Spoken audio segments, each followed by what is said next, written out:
In a world where truth means nothing. They're eating the dogs. In a world where Joe Rogan and John Oliver are hailed as intellectual icons. In a world where Hollywood makes the same shitty movies over and over and over again. From that world comes a team. Wait, are you talking about me?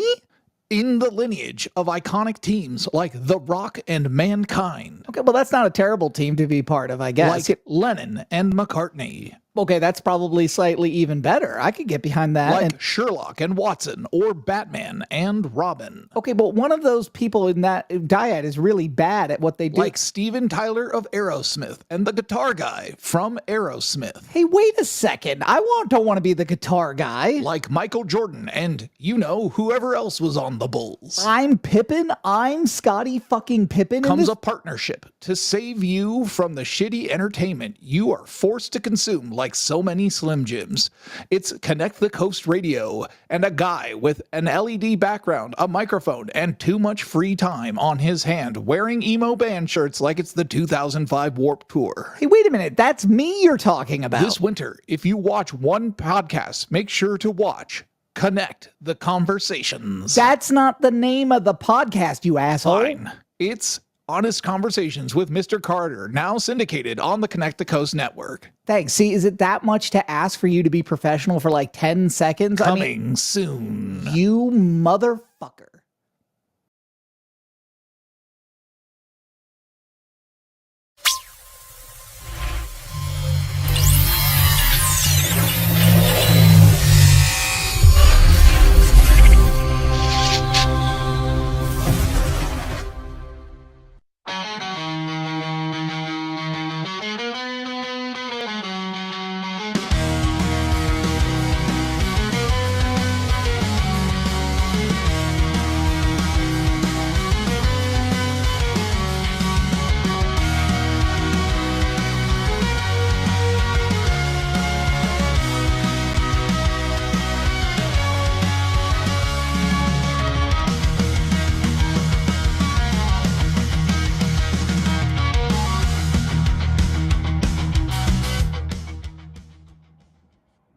Good evening, ladies and gentlemen. My name is Mr. Carter, aka Graham Carter, aka Mr. Carter Presents, aka Honest Conversations with Mr. Carter, and my new aka King Spacely Sprockets. Don't look into that. It's not listed. I am so excited to be with you all here tonight. So I have a guest, and I'm going to name some bands. Probably some of you watching them are not old enough to remember them, but I want to put the context for this person in the right place. TSOL, Tyler the Creator, the Dust Brothers, Palais Royale, Shorty Doo-Wop, Black Flag, Kid Cudi, and the Crystal Method. These are all bands that I've been listening to for years, but they all do something that most bands absolutely refuse to do, which is they're doing something different. And my guest tonight is someone who is doing something crazy different, and I've been a fan of his for years. Ladies and gentlemen, please welcome Fyamoji. How you doing, my friend? Hello, thank you. Blessed and honored to be here. Thanks for coming on the pod. I want to start out by saying that, like I said, you do something that is so different than everybody else. You're in a space that's just not. It's not even on its own lane. It's its own fucking highway in a lot of ways. So yeah. Let's start with the basics. Where did you grow up at? I've grown up here on the Central Coast my whole life. I was born in Santa Maria, first generation Californian. My mother's from Alabama. I guess my father was born here, but from her coming over first generation. Yeah, lived here my whole life. Lived in Orchid. It's a small community next to Santa Maria. A whole different vibe and culture than Santa Maria. Mm-hmm. Lived in Orchid most of my life. Santa Maria most of my life. So back and forth. But here on the Central Coast forever. So, okay. I named some bands really specifically because you and I, on the first time I ever had you on my podcast, my first podcast, actually, we talked a lot about our mutual love of like metalcore and punk rock and all these other things. And I chose some bands really specifically that influenced me as a person. What bands were you listening to growing up? What music was on in the house? Well, growing up the way I grew up, it was always rap music, R&B, old school funk, things along that nature. But I think when I first started getting into music, I bought a Green Day CD. It was I can't remember the name. I can't remember the name of the album, but it was like one of their most famous albums. It had horseshoes and hand grenades. That was my favorite song off of that album. It's blanking me right now that I can't Is it remember it. Warning? Is that the Warning album? Uh, Doesn't that drive you nuts when you can't remember something? You're like, oh, damn, now I gotta I Google it. you know, horseshoes. Typing frantically. American Idiot. There you go. American Idiot. Okay. Yeah, I So do. Go ahead. no, so I mean, like, okay, that album is seminal in so many people's lives. What did that album mean to you? Because you're hearing this music, you're like, this is like the first thing that I'm buying. Like, what does it mean to you? It was just a new sound. I hadn't really listened to much music with that style of guitar and drums. Hmm. And the vocalist, the lead singer, I really liked the way he looked. I was like, wow, he's cool. I have to look like him, all 10, 11, 12 years old. Listen, the Yeah. guy liner look hasn't worn off in my house. I don't know about anybody else, but I'm still rocking the guy liner anytime I can. Yeah. It was that. Then I started hanging out with my family a lot more. I started delving into rap. That's when I became a hip hop head. I would listen to old school hip hop. I had a radio station on Pandora. It was called Dr. Dre Radio, and I would listen to it with my uncle.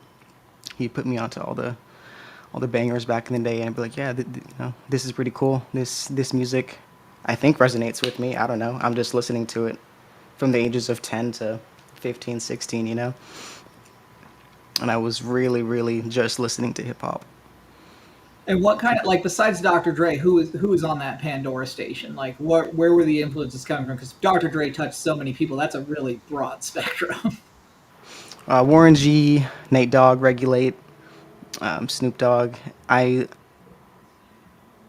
listened to Eminem. Eminem was cool. He was like three to me. Hmm. Ice Cube. I listened to a whole bunch of Lauryn Hill. That's when I got put onto Lauryn Hill through that radio station. Um, just So when did you make the transition between, being a listener and being somebody who wanted to actually make music? Because that's a big jump. it is a big jump. For me, it started junior year of high school. My English class, they had a poetry assignment, Hmm. and I wrote what I thought were pretty good poems. I can remember the name of one. It was called "The Ant in Autumn." I don't know what it was about, but I just know the name went really hard, so that's why I still remember it. "The Ant in Autumn." And my teacher, Beth Ann Bronke, shout out Miss Bronke, she gave me back my project and was like, "This is some of the finest poetry I've ever read from a student your age." I was like, "Really?" She's like, "Yeah, I'm not kidding. This is nice stuff. You should continue writing." And then in my head, just her saying continue writing, just to me it said start writing musical lyrics, start writing songs. I guess it was like the next step of my poetry writing would be just to write songs. I grew up musical. I was in band from 4th to 6th grade. Played piano, guitar, trumpet, and I never put two and two together that I would want to become an artist until she said that. I was like, oh wow, I guess I have been really musically inclined my whole life. That makes a whole bunch of sense, actually. So that's when It's I started writing. It's Yeah. so weird though for people who aren't musical, right? Like that seems like witchcraft to me. Like I've been trying to learn to play the guitar for like 3.5 years, and I can strum out some chords. But if you're like, "Hey, how is the song designed?" I will just have the blankest look on my face. I'll be like, "I don't understand witchcraft, sir. I'm sorry." Like, Yeah, that's funny. It's when people say that, when people say witchcraft or you're so good at music. I don't have the book on me right now, but if I could write on my hand what it is, music theory. okay. Learn learn music theory, and then you'll understand what's going on. So you make the transition. You start writing songs. At what point do you start like putting down instrumentals and actually recording things? Like how long after the songwriting did that come into being? Let's see. I wrote junior year, senior year, went to community college at Hancock, and that was when I took a class. It was music business fundamentals. Mm. It wasn't anything related to like creating music. It was just teaching the students about the aspects of the music business, talking about copyrights, sampling. Pretty much just the basic boilerplate stuff that you would tell students about the music business. Hmm. And for my final assignment, I chose to record a song because that was an option. So I had never done any recording like that, or anything of that nature. So I went and bought a Blue Yeti snowball microphone from Walmart, and I downloaded Ableton. And I went to my cousin who was making music at the time. He's a little older than me. He Right. was in the music scene. I was like, hey, I have this project I have to do. I don't know anything about recording. I don't know anything about anything. Can you sit down and help me record this one song for my class? And he did. Very appreciative. He actually gave me something too that I still have to this day. This, my Novation Oh, MIDI keyboard, because he never used it. He bought it and he said, "Yeah, I don't use it. I don't, you know." He just gave it to me straight out the box, and I've had it ever since. This is what I use when I'm not just drawing in the notes. But that's got to be one of the coolest gifts for a musician ever. Like, here, have a thing that you can just do sampling and keyboard work with. I'm not using it. It's like a yeah, photographer being like, here, have a Hasselblad. Just figure it out. Like, yeah. So that happened. I ripped a beat off YouTube from an artist at the time. It's crazy how this artist, I'm about to say, everything comes full circle. This artist is a Japanese artist. His name was Ko. I was really into Japanese rap at the time, and I took one of his instrumentals. It was a song called Gold, Gold, and I made my first song, Anti, A-N-T-I. It was like how I'm just anti-culture and anti against everything going on. But what's now is he's now blowing up with Megan Thee Stallion on her new song. He goes by a new name. He's rebranded. He's now Yuki Chiba. It's like great to see. oh, talk Yeah. about getting a break, man. Talking about getting a break. I know Yeah. that was over 10 years ago. I was following him. So that's wonderful to see. So you rip this YouTube video and you grab Yeah. the instrumental. So you're jacking for beats. You're doing the full Ice Cube on this thing. Wonderful, young. I don't know what to do. I'm just gonna, rip this thing real quick. Yeah. So when did you first like I don't know because like I don't know as a photographer right like you take 1,000 pictures you get one you're like and your first one that you get you're like oh my god this is what I've been looking for. What was the first oh my god this is what I've been looking for recording session for you where you were like I'm ready to publish this. I will let other people hear this. Sheesh.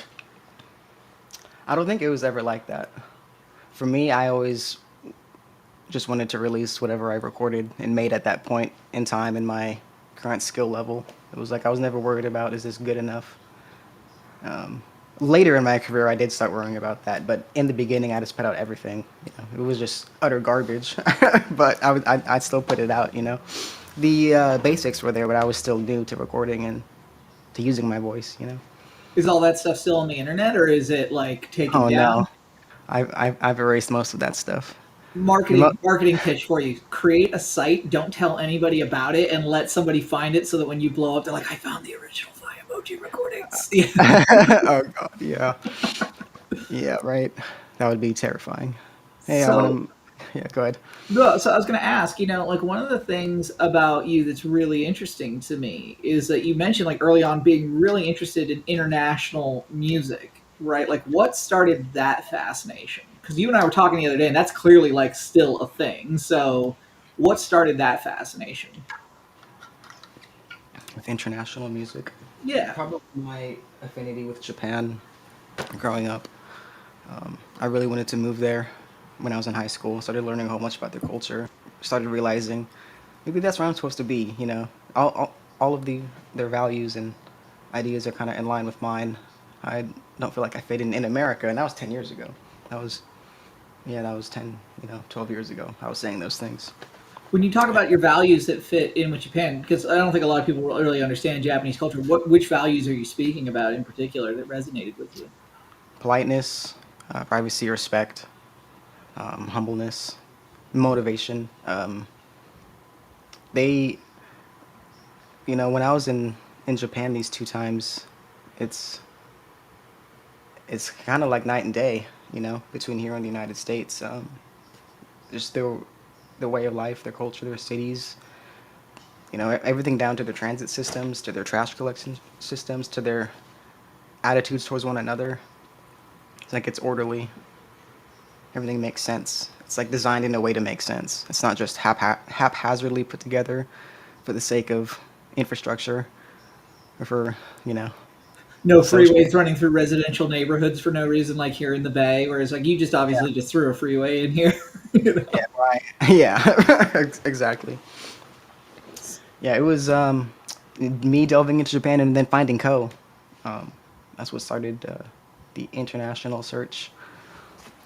So was code like the first piece of Japanese culture and art that you absorbed, or was there other things first? Because like I mean, my first introduction to Japanese culture was no shit Godzilla, right? Like I remember seeing Godzilla for the first time and being like, I don't know how you get paid to be in a rubber suit and knock things over, but that's a job that I am interested in. And like that was like my mom was like, oh well, it's from this country called Japan, and she like here's a bunch of books about their design philosophies, and I was like fascinated by that. So like, what was that the first thing that you absorbed as code, or was it other stuff? It was probably Pokemon. When I was a child, I played Pokemon. When I was 6, I had a Game Boy, Pokemon Red. I remember asking my mom, "Mom, how do I spell Ash?" You know, just be delving into that. You know, being obsessed with Pokemon, knowing that it came from Japan, and like, huh, that's pretty cool. And then Dragon Ball Z. My first tattoo was a Dragon Ball Z tattoo. I have Purunga on my arm right here. It's the Namekian Elder Dragon. And I think it was the Friday after I turned 18, I just woke up and I was like, yeah, I'm just gonna go do that. And you know, I went and did that. I How did your have parents feel about that? they have tattoos. Got it. Yeah, so you know, I knew it wouldn't be a thing. So people also don't know this about. I'm about to lose a bunch of fans because I'm about to really out nerd myself here, but I feel like you will appreciate this. Like people don't understand like card games like that for the time period were are still this incredible way to bond and find people and find your tribe, so to speak, right? When you don't fit in anywhere else. Like Dungeons and Dragons players, they're very much like one set of things. Magic the Gathering players are very much a different set of things. Yeah, Like most definitely. you and I bonded over that. Like, how did you get into Magic the Gathering? Because you got Pokemon. Was it just a natural progression, or was it like someone introduced it to you and was like, "Hey, fuck Pokemon, look at this shit," you know? No, it's my friend Eric Montero and his father. He was my fifth grade teacher, actually, Mr. Brown. I was over their house one day and he introduced me to a card game. He asked me to play. He knows Magic the Gathering, and I won my first game. I was playing a green black zombie deck. Now I don't know if he let me win or if I won because I was naturally skilled, but I was like, yeah, this is what I have to be doing right now. So that night I went to Target and I spent like $40 on a bundle box, and I just have been spending money ever since. Remember when Magic the Gathering was $40 for a bundle box? Like, let's talk about the inflation on that. I do, yeah, I do. So, okay, you've got this sort of like amalgamation of appreciation for international culture, international art, gaming, music. Tell me about like and this appreciation for other people's values, right? And you and I were talking about this, and I hope it's okay to bring up, but you were mentioning that like your kind of goal is still to move to Japan, right? What is it about current American culture that just bothers you, and how's that playing out in the music business right now, in your opinion? Hmm. I would say the music and the societal things are different. I'd say the music is like hip hop culture, Hmm. and then there's American culture. I'm sure they are intertwined, but what we're talking about in the music and then the American society is two different things. I just don't. I know I'm going to be judged by everyone. Everyone judges everyone. But if you're gonna be judgeful, just keep it to yourself, or don't outwardly say what's on your mind to someone just because you think they need to hear what you're thinking. No one cares what you think. No one cares that Right. you think this person is with this person. No one cares that you think this, that, and the third. You sound stupid. You sound ignorant. You need to leave people alone. You have to respect other people's boundaries like they respect your boundaries. Like you wouldn't want your boundaries to be respected. Like you wouldn't want your cities to be respected. I was getting fast food the other day, and you know whatever. And it was just this small thing. I just saw a grown man just litter his straw out the window, and that might seem like a small thing, but psychologically, like, is that a small thing? Do you care about where you live? Do you care even about yourself? You know, if you don't care about that, I sure know you don't care about me. You know, and it's just those people I don't like dealing with. I don't like having to deal with their lack of judgment in my day-to-day life. How does it play out in hip hop culture? Because, like, yeah, I mean, totally agree. I'm against. I also think that there's this, and we talked about this big wave of like selective moralizing. Like, I am going to be very upset about this one thing, but every other thing I'm just going to be a huge jerk about, you know? And it's like, well, that doesn't really work, does it? But how does this Yeah. play out in hip hop culture, in your opinion? Because we'd had a really interesting conversation about some behaviors you had observed around that. Yeah. Right now, I'm not in hip hop culture. I'm more in the new thing after hip hop, I guess, hyper pop. You know, rave, EDM, whatever you want to call it. I call it hyper pop. I do a subsect of that genre. You know, I'm more EDM based. I'm more space based. You know, the things that I talk about. But I've already networked with so many people in that genre that are down to connect and down to work, and I know that the people I'm connecting with know music the way I know music. It's not like they are just ripping beats off somewhere and expecting to blow up and doing no effort. It's like they actually want, they care about what music is and what it means, I guess, because it takes a certain level of skill to do it. I do believe. Do you think at one point you were more in the hip hop space, and was it a conscious choice to like leave that space on your part? Yeah, I started making music and it was just labeled hip hop because I think that was just because of, you know, how I look and where I'm from. You know, I guess peer pressure to make a certain sound. Because I've been making music for a long time, and the scene has changed a lot since I was 18 to now I'm 27. That was what, 9 years. There's been a lot of change. There's been a lot of growth. I will say I'm happy to see the growth. There's a lot more diversity in music. There's a lot more diversity in how people look. I feel like people are nicer than they were back then. But it was just like a bravado. You know, it's like who's the hardest? Who's like the hardest man out right now? It's like why? Who you? It's take a look at where you live, bro. Like who are you? Why you? It's weird. I would say this: when I was starting, it was a belief that being hard equaled musical prowess, which duh, no, it doesn't. And they don't make music anymore, you know. So, boo. It sounds like you have some really specific people in mind. Care to name any names that go with it? Because like I'm thinking of like 1,000 people in my head. I'm like Spider Loke immediately comes to mind. You know. No, if they wanted to be named, they should have kept to it. There's no need to say anything. To be Yeah, honest I with you, got you. I don't want to anything like that out. Yeah, I feel you. So one of the things that we talked about recently was sort of the big Spotify news that they are going to crack down on people buying streams, and you kind of mentioned how frustrated that made you, right? Like, and tell me more about like how that came about, what made you research it, and then what you found, right? Well, I listen to a lot of local music. I feel like it's important to know who's around you. If you don't listen to who's around you, then you don't have a good grasp of what your area is and what it needs. Hmm. So I listen to a lot of people's music and I put it into a playlist. It's called 805 Slaps. I have it back until 2020, I think. Hmm. Pretty good findings, you know.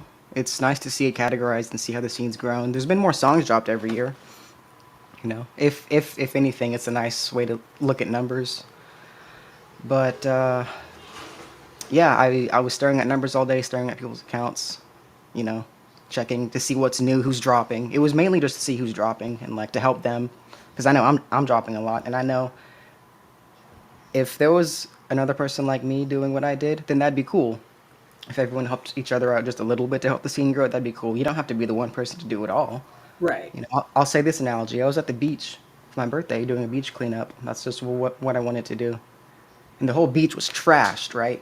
And I was like, there's no way I'm gonna do this all by myself. But I just Right. got one bag and spent like an hour picking up trash from my one bag. I looked in the bag. I'm like, dang, this is a full bag, you know? If everyone else on this beach did the exact same thing, the whole beach would be clean.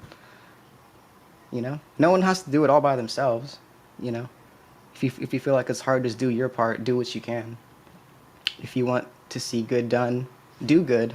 Do good unto others, and others will do good unto you. That was kind of my philosophy of the 805 Slaps playlisting, because I know how important it is uh, for your streaming numbers to, I guess, be good, to reach new audiences. And like I said, I want someone doing that for me, someone who cares about the scene. But it's all right, you know. I have no problem giving love to people who I think are doing good. There's I'm not gonna spontaneously combust if I give other people props. You know. I hope not. Otherwise, that moniker is really literal, and we all need to worry. Yeah. So when did you first notice something was awry? Right? Like when did you first go, "That's weird"? When people's songs started disappearing, um, because I know numbers are weird. You know, I don't take numbers into account that much unless it's Mhm. extremely egregious. But they fluctuate. There's different things you have to take into account if you're playlisted on release radar with the featured artist, or I mean, there's probably a million other things that would affect your numbers. But it's really when the stuff got erased. It's like, why would it get erased then if it was legit, you know? And it was just I didn't like how it's so easy to manipulate and how the listener can see all this and get weird ideas of what's cool when it's like not cool. That was what I was mad about, because I mean I'm a listener too, you know. So Would you say you felt deceived as a fan, right? That or at least that this was a deceptive practice to make yourself appear larger and more, cool, for lack of a better term, like you said, than you are. yeah, yeah, it is. But I mean, at the end of the day, I mean, people are gonna do what they're gonna do, you know. If they want to do that to gain new audience, to have new people come onto their accounts and see that they're big, then right, wrong, that's that's something that can be morally disputed. But I feel like music is, in a sense, spiritual. You know, you should be connected to it. You should not want to fake the funk. You're missing out on so much valuable information by faking the funk. Like, I am going to use morally debatable as a term now. And next time I'm in the office and someone says something just absolutely stupid, I'm like, well, that's morally debatable. that's totally yeah, you know. So it's not the end all be all, but it's just like, Sure. as like, what are you actually trying to achieve? You know, and Yeah, and I, how does that affect others around you? do you think that because like the majority of that playlist is hip. Also, no faking the funk is also yeah. By the way, Connect the Coast says you need to reshare that link because they want to see the link again because I'm sure Sanctus will rebroadcast it. We don't actually have we might have a chat box in the top left of There's your a screen. There may be a section that says comments where you can just drop a comment in there. But also what link do you want? What? the 805 slaps link, I think, is what he's Oh, looking for. got you. And no faking the funk here from Kaylee. Yeah, I think that like this is one of those things. And I guess my question is, like I am very clearly a visitor in the house of hip hop, right? Like I don't make any pretension to have any hip hop background. I rapped on an album once, and I'm pretty sure that hard drive got burned and run over so that no one could ever discover it. It was really bad. Turns out Jews rhythm not our thing. Blues music is just us complaining over music. And I guess like is this something that is that mentality a product of hip hop culture in your opinion? Because I mean, it is all about how big you can be. The how out ostentatious you can be. Is that someone just trying to buy their way into hip hop culture in your opinion, in some degree? I mean, yeah. If if you take the term literally, hip hop, if you were to do that in the 80s and the 90s, shit would be different. If everyone around you found out you were, faking your stuff, if you were not being authentic, it's over. Just I think people are okay doing it now because they can get away with it. No one's gonna do anything. But I do think that is a product of the hip hop culture, having to appear a certain way for other. And let's be frank, there's other men to accept you. You know, it's I don't know, it's I weird. think I think my question too is, like, yeah, agreed. I think a lot of it has to do with like toxic masculine interpretation of what is, manly. Um, but when did that become like? Because I also grew up in the generation where it was like, yeah, talk shit about somebody on a record, they'll probably show up and punch you in the face, right? And Yeah. somewhere along the line that stopped happening, and then we got Takashi 6ix9ine, and I don't really like. When did you first notice that like it was okay to fake it suddenly? Was it Takashi or was it other things? Mm, I don't know. I mean, because me, you can either go face value or you can go deep dive on it. Um, I'd say deep dive. It was planned to be that way, for people to start acting that way from the start. Um, but face value, probably early 2010s. When you say it was planned I'll that way, probably say Soldier Boy. interesting. I would Soldier say, Boy. when I was young, Soldier Boy was like the first rapper I saw, and I was like, damn, he looks like he's actually from today, you know? Soldier Boy, are you a time traveler? Hey. Yeah. I was like, cool that, that's like hip, that's so current, I've never seen anything like that. I guess my question is, yeah, I mean, 100%. I guess that does make sense. And Soulja Boy, now that you mention it, does absolutely look like what we think a rapper today is supposed to look like. But you mentioned that like it was always planned to be that way. Expand on that for me. Tell me what you mean by that.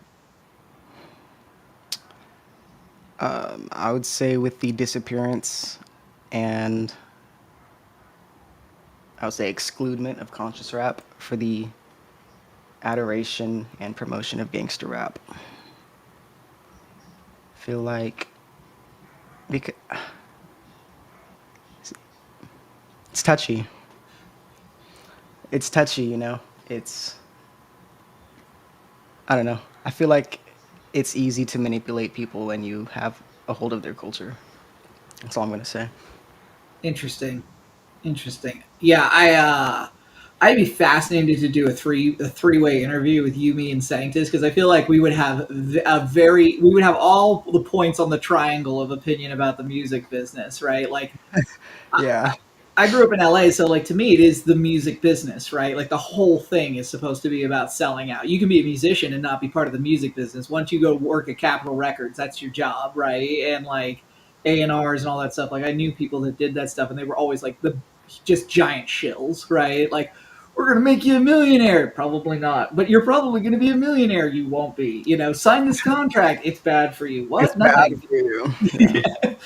So, I mean, when I hear that, like, yeah, that makes sense, right? And I was in LA in the 90s, so I know that, like, gangster rap, it's easier to digest things that are bad than it is things that are good, right? Because you're more, especially if you grow up in a negative environment, it's what you're used to. Whereas conscious rap makes you think and may make you think too much. What was your favorite conscious rapper?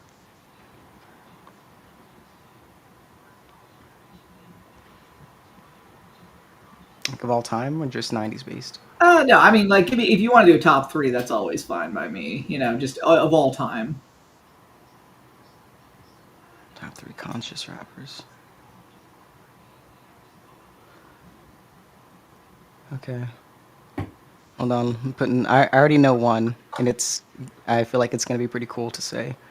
Um, the other two are just, I feel like everyone's shoe and answer. Okay. I guess number one, Tupac. Just based on his history, Sure. how he wasn't originally from the West Coast. Mm-hmm. He was an arts kid, and how that whole story unfolded. There's see, like that's what makes me think like there has to be more at play than just people trying to make hard music. But anyways, I would say him. I'd probably say I really like what Andre 3000 stands for, and Shorty Doo-Wop. Honestly, I would say honestly because I don't like that type of stuff. Honestly, I don't listen to that type of stuff mainly. But when I started hearing Shorty stuff from like a Santa Maria perspective and his perspective, and how he actually emulates that vibe extremely well. That's something I can stand up for and be like, cool. That's like actual hip hop. He sent me his new song, Pro Club. I told him it was the best hip hop I heard on the coast all year, and I do mean that. And when I say hip hop, I'm not talking about current rap music. 'Cause I don't think that's hip hop. Right.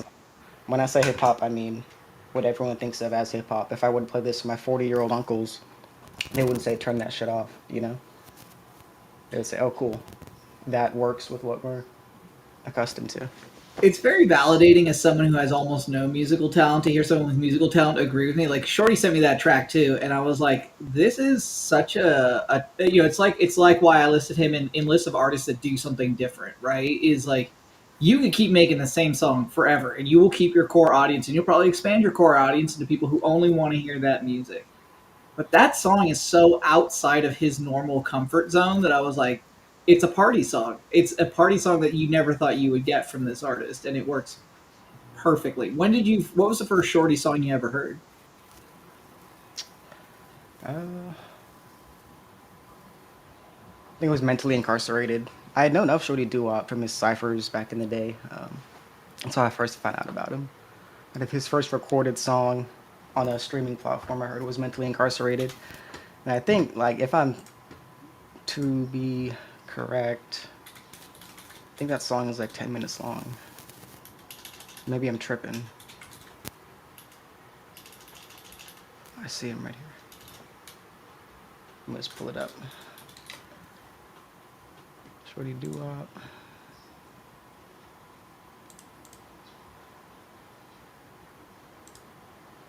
Yeah, it's 6 minutes long.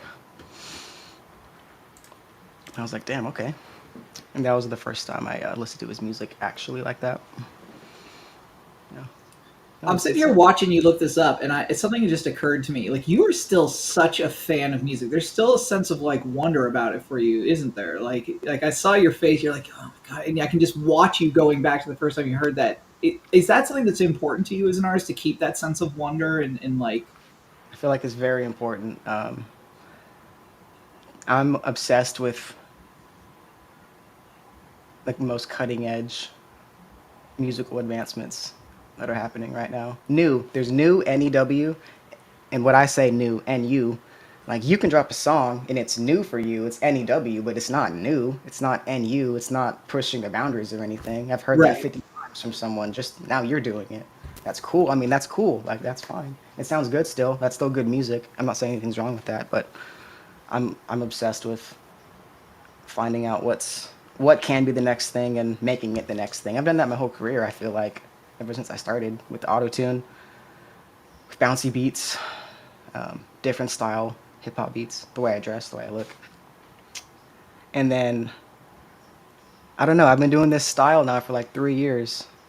You know, I don't want to. It would be nice to lay claim to that. I'll just say that. Sure, put your stamp on it, but it sounds like you're on the move to something new. What is the next style that you're creating in your own mind, or does it just fall out of you? I feel like it just falls out of me when I'm creating. Sometimes like I can sit in front of my computer and just be dead for like 2 hours and like not have any idea pop into my head. And then some days I'm just insanely tuned in with something else. I'm like not even thinking about it, just making beats, recording vocals. Like I don't even know how I push myself to do that. You know, I can do that for 4, 5, 6 hours straight and just grind something out. It's kind of like take influence with who I like right now, who I think is pushing the boundaries with what I believe the boundaries should be, um, and a little bit of imagination. Let's say that. There's a sound in my head right now that I'm planning on doing at the end of the year that should be pretty cool. So back to Shorty, are we ever going to get a Fyamoji Shorty Doo-Wop song? Because I know that like I've wanted that for I don't know almost like 2 years now since the last time I interviewed. I was like, can we just please get the like? I feel like that will either be the most amazing thing ever, or it will be a weird wild beast that you'll never see again anywhere. And like, is there ever a chance that that's going to happen? If Shorty wants to come on an EDM beat, on a hyperpop, most definitely, with a little bit of West Coast hip hop influence. You want to come this way? That would Right. be cool. I feel like that would push the boundaries a lot, make people think, "Oh, what the heck? What is that?" You know? It's just something so crazy, like old school hip hop with the most current the most current beats, most current production styles. You know. If you want to know what the short for this episode is going to be, you just had it because I'm just gonna like make people tag him until he just says yes. Like I am all for peer pressure, especially with artists. Like especially when I know that it's gonna be magic. Yeah. So you mentioned going to Japan twice. Tell me what that was like, because both me and my wife are super interested in going. I know there's a lot of people that want to travel there. Like, what are things that people need to do to be prepared to go there, and what's it actually like? Mm. You gotta have an open mind when you go over there. You can't think like an American. If you think like an American, you'll have a terrible time. You need to think like one, a Japanese citizen, and two, a world citizen. Um, it's like everything is different. Uh, the way that they look at you, the way you interact with other people. You can't just be loud all the time. You can't be walking around the street being obnoxious. But at the same time, it's very welcoming and it's very warming to be there. The Japanese people are very nice. I felt nothing but love when I've been there. Um, it's pretty cheap to go right now. If you can somehow get over there, I would recommend it. How long's the flight? It's 11 hours there, about 9.5 back. It's rough. It's Yeah, that's a flight and coach you will feel for sure. it's rough. I watched 3 movies. You like have to find something you've never seen before on the screen in front of you to even stay tuned in. And we watched 3 movies. You still have 2 hours left. Oh my god. You know, but it's worth it though. Like it's this feeling of anticipation once you get on the plane. You're like, okay, well, once I land, I'm gonna be there. There's nothing else about it. So let's just get right to it. So you mentioned being a world citizen. What does that mean to you? Because I know what like being like not being a classically loud, annoying American means, right? Like I grew up British, so I get it, But like, what does being a good world citizen mean to you? I only have the basics down yet. I don't want to lie to you and tell you I know how to be the correct world citizen. I'd say just be respectful. Treat others the way you want to be treated. That's pretty much it. Treat the earth with respect. Treat others with respect. When you're going into other cultures that are not your own, treat those with respect. Don't bring your own prejudice into that space. Um, Learn more about the earth and the cultures that are here. Don't just think that the country that you live in is the only place that you ever have to experience. You live on the earth too. I know things can be tough, and that's a whole other thing. Being able to actually go do those things is a privilege in itself. So I'm blessed to be able to do that. I would say if you're ever unsure about anything, go and travel. See how other people live. That'll help your own mind grow to where you need to be. Yeah, I mean, do you think that like that's the thing? Like, I know that like when I was a kid, your senior school year, usually even in public school, they would send you across seas. You'd go visit somewhere, France, England, somewhere like that, right? But outside of the United States. Oh And wow. I know that like by the time I was done with high school, those programs were starting to get cut, right? Because they're expensive and stuff. Do you think that that's really hurt us as a country? Because I have my own opinion about it, but I'd be curious to get yours. Like, when you first went out of the country, was it like this moment where you were like, fuck didn't they teach us this? Exactly. Yeah. The first time I went to Japan was in 2019. I was working for United Airlines in San Luis, so I got free flights. And I was off for 3 days one time. So I was like, I'm just gonna go there for a day and a half and fly back.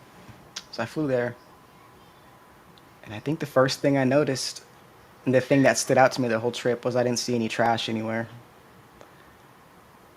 And it's crazy. I flew back to San Francisco, and the first thing I see in the airport is people indecent. To be honest with you, you look indecent. What is wrong with you? Like, what is actually wrong with you? Do you need help? Why are you allowed to go out like this?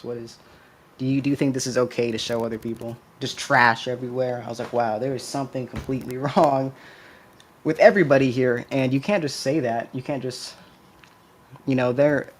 It's two different sides. You can say that, Japan is this nice country and all that, but it's that way for a reason. I don't think that reason is necessarily fair to the people that were put through it. But I mean, it is what it is. It's not just it's multifaceted. It's not just they're this way, we're this way. There's things that were put into effect before that that made those outcomes possible today. And it's like, so if you want to remedy so many things wrong with American society, American people, how do you start talking about it to other people without them being offended, without them being hurt, that their way of life is being threatened, that they're free to do whatever they do because they live in America. They're free to treat other people the way that they want to because they live in America. When you talk about the things that happened in Japan, you're talking about the war, I take it, and losing the war and the atomic bomb I'm and talking the. about 400 to 500 years of military rule Hmm. by samurai, people who are just more powerful than the common peasant. If you stepped out of line, you're done. It's not it's that's a conditioned way of thinking that's affected everything. And it's not saying it's good or bad. That's just Sure. that's what the history is, and that's how, or maybe partially why, the way things are now. It's not like, say, if America today, for the next 400 years, was in a military dictatorship. I'm sure in 400 years the citizens would act completely different. It's like a Or worse. Listen, we're not that great at dictatorship either. Look at what we did in 2016. It didn't work out so well. So yeah, right. So that's it. It's just as it is. It's facts. It's facts of life. If we're speaking in truths, that's a fact, and that has consequences. I guess my question is also to some degree. Um, you have those conditionings, and then America's the land of plenty, right? Like we've never. I read a really interesting book called "The End of the World is Just the Beginning." It's about the coming population collapse that the world is going to face. That like basically we've created a situation where young people aren't making enough babies to actually sustain whole countries. And they talked about Japan as the example of aging gracefully, and that America is a country that has never actually known, like, we've known struggles, but they're struggles we put on ourselves, not external struggles, right? And, you know, when I read about the history of the war, the Second World War and everything, I can't imagine the psychology that had to come into play of being like masters of your own history and then be humbled by something that like destroys an entire city in a second, right? And how that played out when you were there. When people found out were you an American, how did they react to you? Because that's always, I think, a question Americans have when they go into the world. It's like, well, yeah, but they kind of know I'm an American. Because Well, let's see. The first time I was there, I only ever spoke English to another person one time. It was a man from Australia. I met at a McDonald's. I was trying out their Big Mac meal, see if it was any good. It was good. It was a lot better. He sat next to me and he started speaking English. I was like, "Yo, can I speak to you, please? I haven't spoken English in like 16 hours, man. You're the first person I met that can speak English." So we're talking, hanging out, and the no one really interacted with me and like wanted to know where I was from or asked any peering questions like that. So the second time I was there, I was more down to earth. I was more interacting with everyday people. At this ramen shop, Kishu Jangara, me and my girlfriend went to. I think we went there about 6 times. We became, decent acquaintances with the shop staff. And at the end, we told them that we're going back to America, and this was the highlight of our trip, coming in here and eating this delicious ramen being served by you two. You are always so nice to us. Thank you. And they were like, "Oh, thank you so much for coming," just speaking their best English. And it was just super humbling. I'm happy that this man appreciates our business.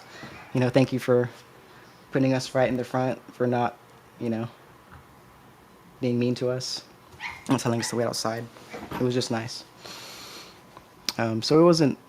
No one really asked if I was an American. No one really made any weird comments. I guess I got a lot of stares, but so they pegged you as an American. They didn't need to ask, kind of deal. it's like, oh, you're obviously.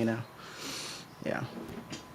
Well, I mean, it was the America pants, the Star Spangled Pants that gave it away. How did they know? Right. So where else besides Japan do you want to travel? Right, like you've gone to Japan. Where else have you? And also, what did you do for? Let's back up a second. What did you do for United Airlines? United Airlines, I just worked the ramp, so that means I was on the tarmac. I was the person doing the wands, the person going into the planes, getting your bags out, person checking you in at the front, the person doing all the nasty stuff with the nasty parts of the plane, just doing everything at the airport. And I was there for about 2 years. And I was working for United, so they offered standby flights to all of their employees. So that just means if there's a flight with open seats, you can get on a list. Where if that flight doesn't fill up, and you're on that list, you'll just get put on for a small fee. I think I flew to Tokyo and back for about $30 when I worked there.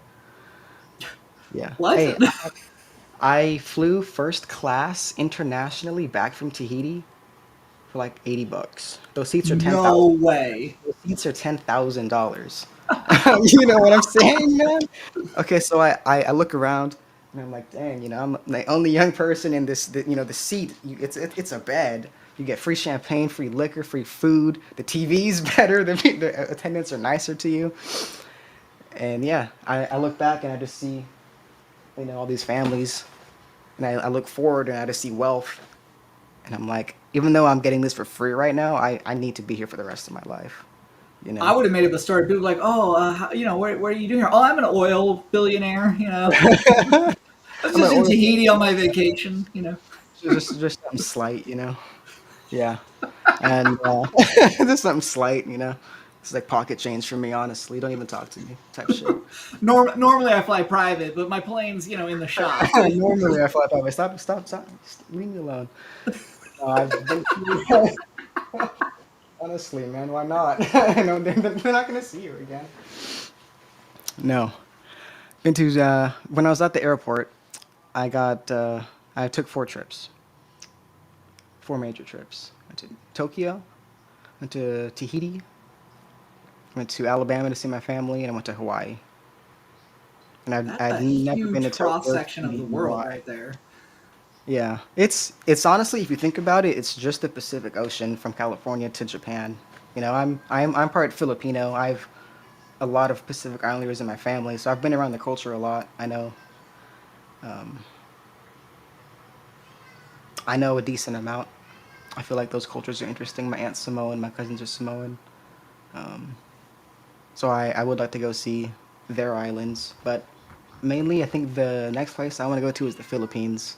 No one in my family has gone back to the Philippines since my great grandfather moved here in I don't even know when, like the 30s, the 40s.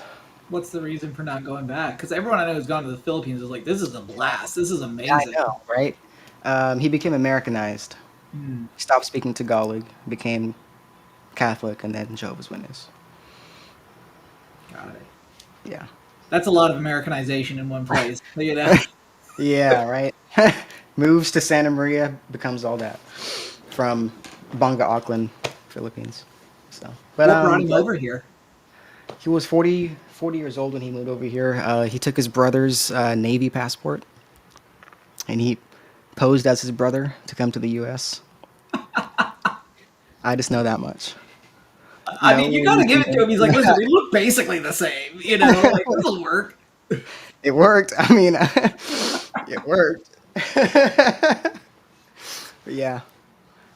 I always love people that have the story of coming to America that isn't like the traditional. We like everyone's got the hey, we wanted a better life, right? Like, because I mean that America, for all of its failings, is still that dream, right? At least for It is. another like couple of months, it's still the dream. Yeah. But you know, I guess like how did your dad and mom meet? Because if your grandfather was in Santa Maria and your mom's family's from Alabama, how did they cross paths? To be honest, I don't know. Um, I don't know too much about him, to be real. He got in some trouble when I was young, about 7, 8, left forever. Uh, Tries talking to me now. I don't know. I don't know what to say. I'm an adult man now. You know, I don't know too much about him. I don't know the story. I could ask my mom, but I don't know. Just never cared to talk about it. Yeah, I mean that's also one of those things too, and I say this to people all the time, right? Like I always get, I don't know why people ask me relationship advice. Maybe it's because I've had really bad relationships till I met my wife, who is in the chat. Love you, baby. But yeah, like I always sort of people are like, oh, should I make contact with my ex? And I'm like, well, how long has it been since you talked to him? And if it's more than like 3 months, my answer to everybody is like, probably not, right? And I even have to remind myself of this. You stop knowing somebody almost the minute you stop talking to them, and then you're just gonna like what pop into their life and be like, "Hey, it's me, Hey, that it's person me, that should dude. have been there for your childhood," like, This is yeah. really. Oh. Finally, I can get that trip to Disneyland out of him. Do you? I mean, I guess my other question too is, and I have, I don't know, like when I was living in the Central Coast, I met people who were artists who didn't have a rocky childhood, and I don't mean this as a slight to them, but there was no funk. There was no funk to be faked because there was no funk at all, almost. And do you think that like Exactly. do you think that artists have to have like kind of a painful background to be potent like that?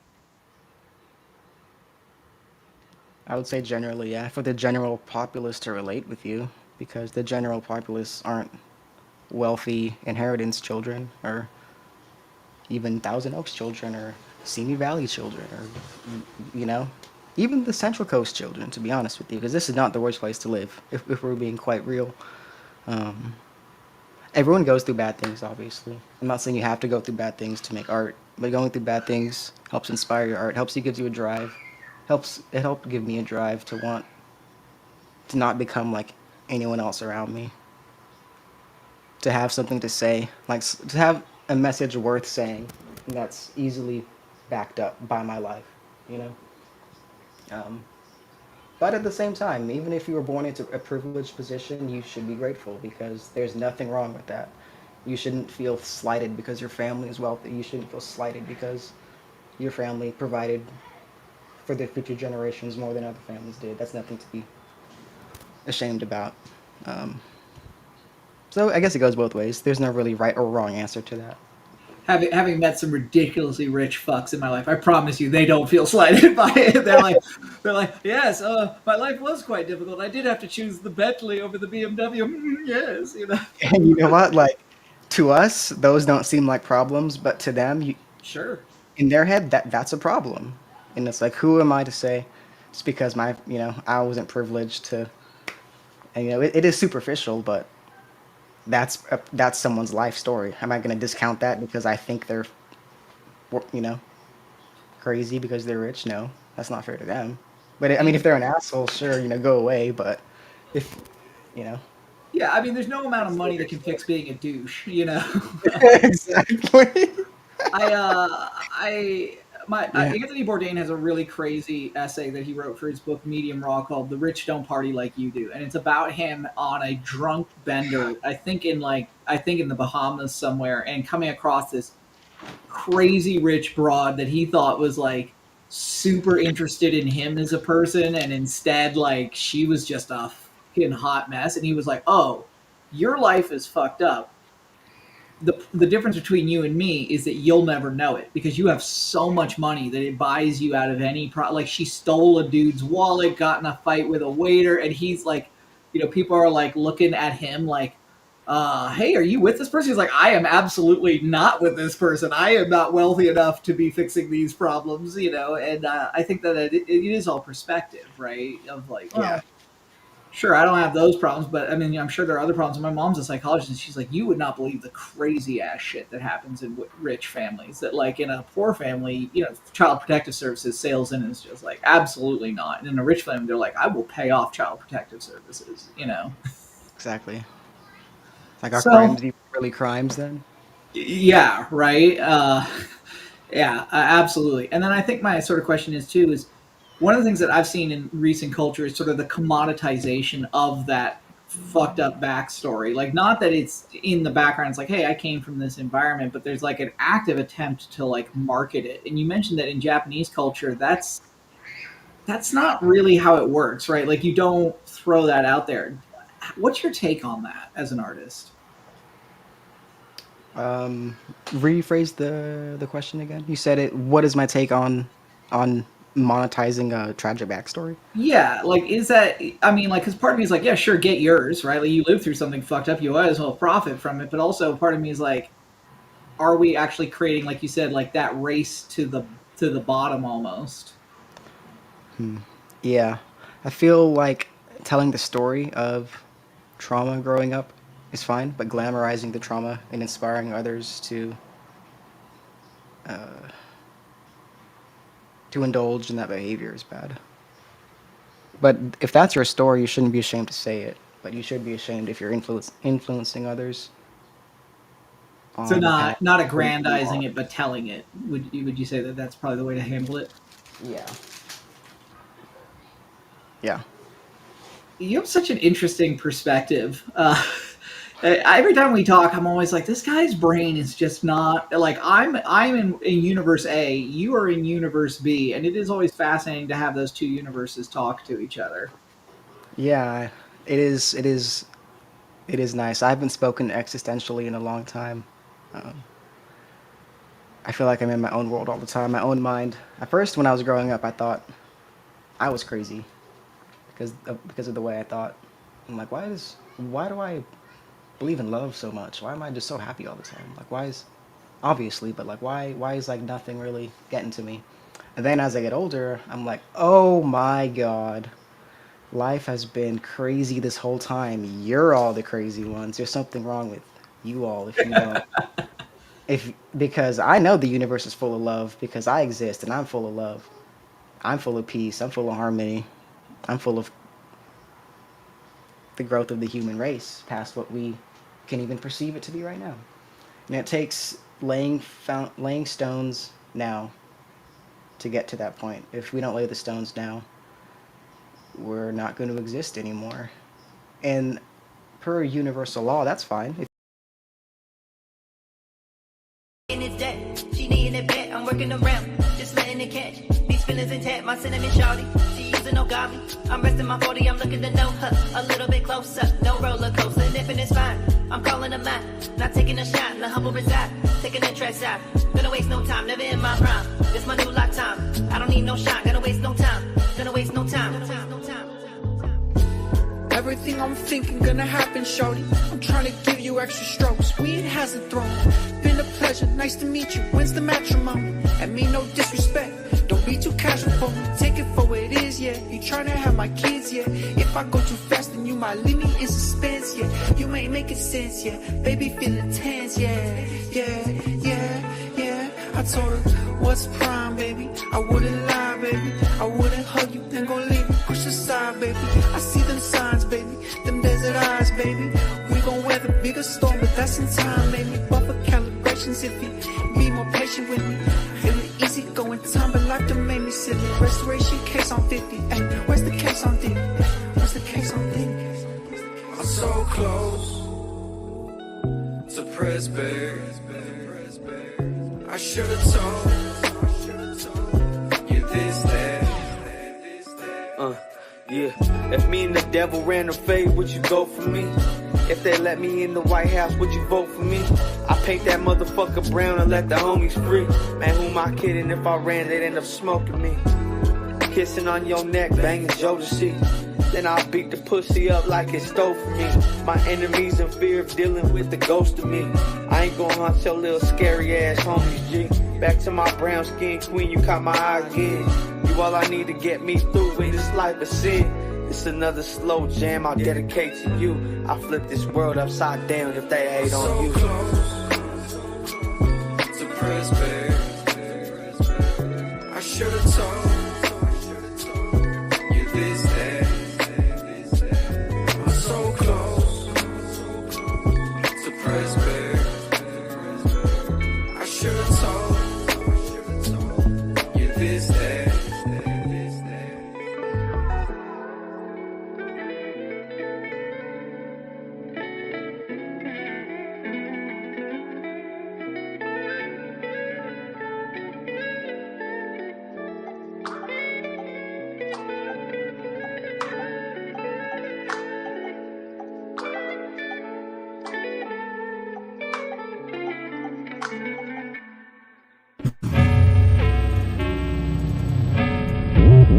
Lots wanna be, so you know the bitch is Just me and you.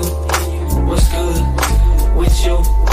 Your king, your prince, my queen, my bitch. Your lips, your eyes, your hips, your thighs. We met tonight. I hit tonight. You been, I been, I hit it right.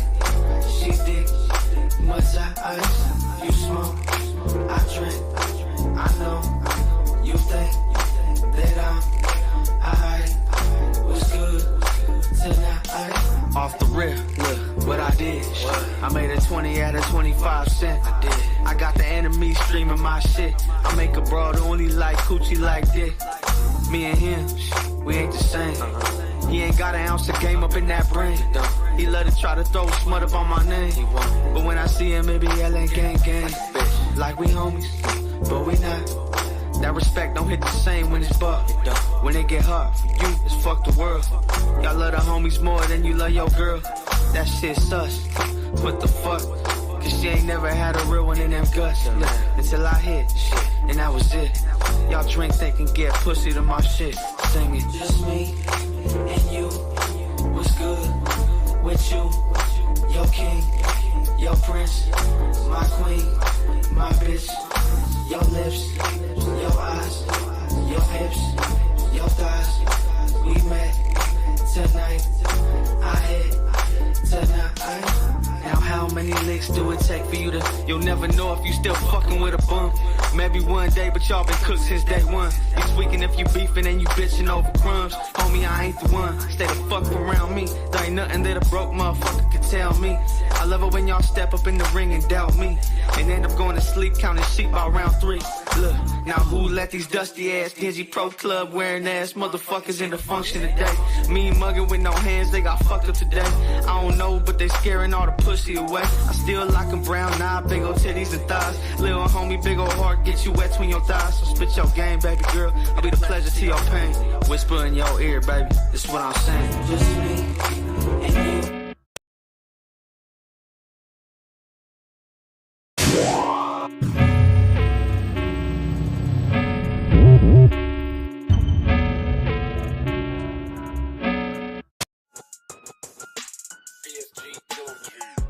CTC Radio, the only radio station committed to the coast. It's the Holy Lord Sanctus, God of the coast, and you are watching CTC Radio, the only radio station committed to the coast, playing 805 hip hop and R&B every single Monday through Friday night at 6 p.m. Pacific time. How is everybody? I don't know how long I'm gonna be on. It definitely depends on if the chat gets active or not. This is a Saturday. I usually don't stream live on Saturdays because I like to rest on the weekends. You know what I'm saying? I don't want to work myself to death. But yesterday was like the most technical difficulties that we've had so far. So excuse me, I didn't want to leave y'all hanging. I felt that it was only right that I come back and give y'all at least an hour. Excuse me. Plus, there's some new music that I want to play as well. The Name Uno dropped a new joint with Mike Valley, AMG, super fire. I love the video. Destructive did it. Shout out to Destructive. And then Big Time Bake dropped a remix to Gangsta Party, and it's called After Party. It's one of those big DJ Khaled type collaborative records, which we don't see a lot of from the coast. Connect the Coast is definitely the most known for doing those kind of big records. Connect the Coast and 7 Records, I would say. And now I'd add Green Hill to that list. But it is still pretty rare considering how many artists there are on the coast. So I like seeing that. I like seeing that collaborative effort. And it's definitely like a black and brown collaborative thing, which I'm always happy to see. So we'll get into those two a little later. I know there was something I wanted to talk about, but I can't really remember what it was. But if I can remember and there's time, I'll talk about that as well. I want to stop trying to say as well. I don't know why I say that all the time. I want to stop. Flag that. If you hear me say it, flag it, because I want to stop saying that. But yeah, shout out to our sponsors, Connect Canna. It's the weekend. It's Saturday. So if you're trying to re-up, if you're headed to the beach, the lake, you're trying to roll one up, we got you. Just tap the link in our Instagram bio, and you can order directly to your location. And you'll get it within an hour if you order from the express menu. Our service is only available in Slow and Kern County, nowhere else. But if you're in those areas, then you can go ahead and tap the link in our Instagram bio and order yourself something. We have vapes, edibles, tinctures, flour, pre-rolls, the whole nine. So go ahead and do that, and it's a great way to support the stream. Also, shout out to epirates.club. I know that's probably not a word you hear every day, so let me go ahead and drop it in the chat so you can see what it's spelled like. But if you're a creative of any type, especially if you're in the 805, I highly suggest you visit epirates.club. You can list your services there, and get paid right on the platform through Stripe for free. It doesn't cost anything to sign up, so check that out, epirates.club. Shout out to Rare Breed and Chapsworth on that one. 7 Records is in the chat. What's good, yo? Thank you for joining. Please share the stream if you wouldn't mind. I was just telling whoever was going to end up seeing this that we're going to premiere AMG a little bit later. Very, very good job. I love that song. I love the video. It's not killing empty for me, but I still like the song a lot. I think that was another standout from the album for me. And if there's anything you want to hear out there, let me know. It's $5 Cash App or Venmo. Our Cash Apps Connect the Coast. Our Venmo's Connect the Coast 2021. Include the title, the name of the title and the artist, and we'll definitely play that. Oh, I remember what I wanted to talk about. I wanted to talk about this little Yachty shit that's going on, yo. Yeah, so if there's time, we'll talk about that as well. So we might have a packed show. So let's get into it. Actually, let's what do we want to start with? Should we wait? Yeah, like why wait, right? Why wait? Let's just do it. Let me see. Yeah, we're gonna start off with the 2 premieres. Up first, we got Big Time Bake After Party remix to Gangsta Party featuring Big E, Henface, Mo Licks from Slump Boys, and I seen OGT in the background. So check this out, world premiere CTC Radio, the only radio station committed to the coast. We got AMG right after this.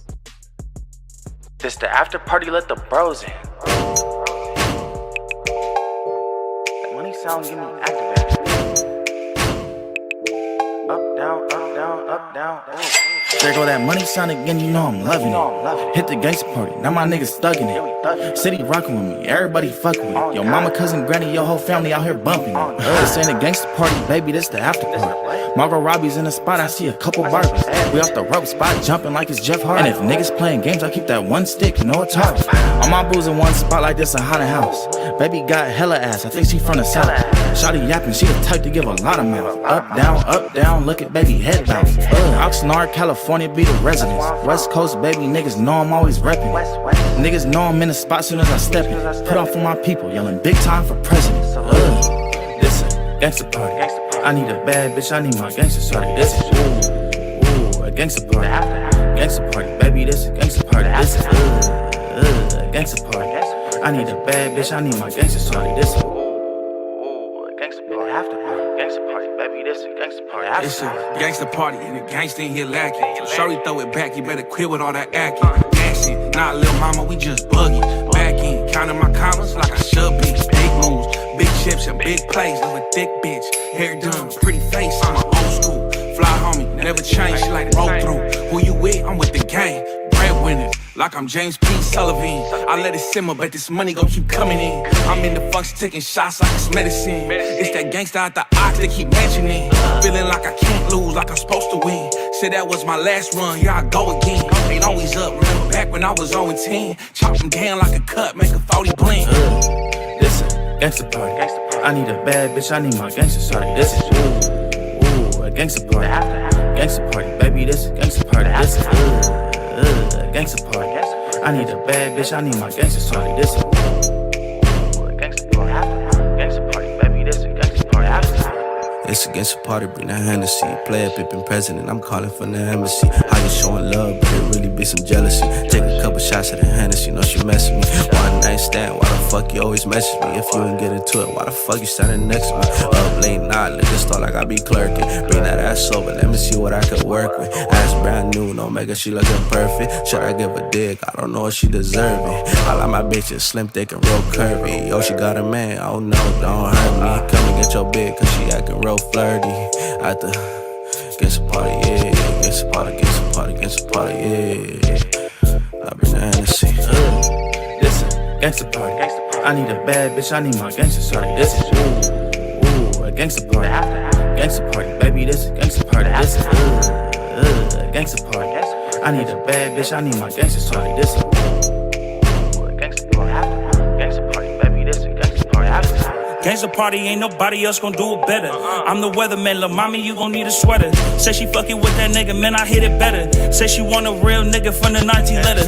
Real stepper, real joint, can't forget a killer. Say she grew up in the south, she probably know the gang. Say she let her way I speak and I ain't run the gang. A dark night, she comparing me to Bruce Wayne. And I ain't even gon' lie, I know she feeling me, but I'ma keep it Scotty fly like a pelican. Gangsta party, gangsta shawty, who got the Hennessy? Say she let her way I walk, bitch, you know I'm sagging.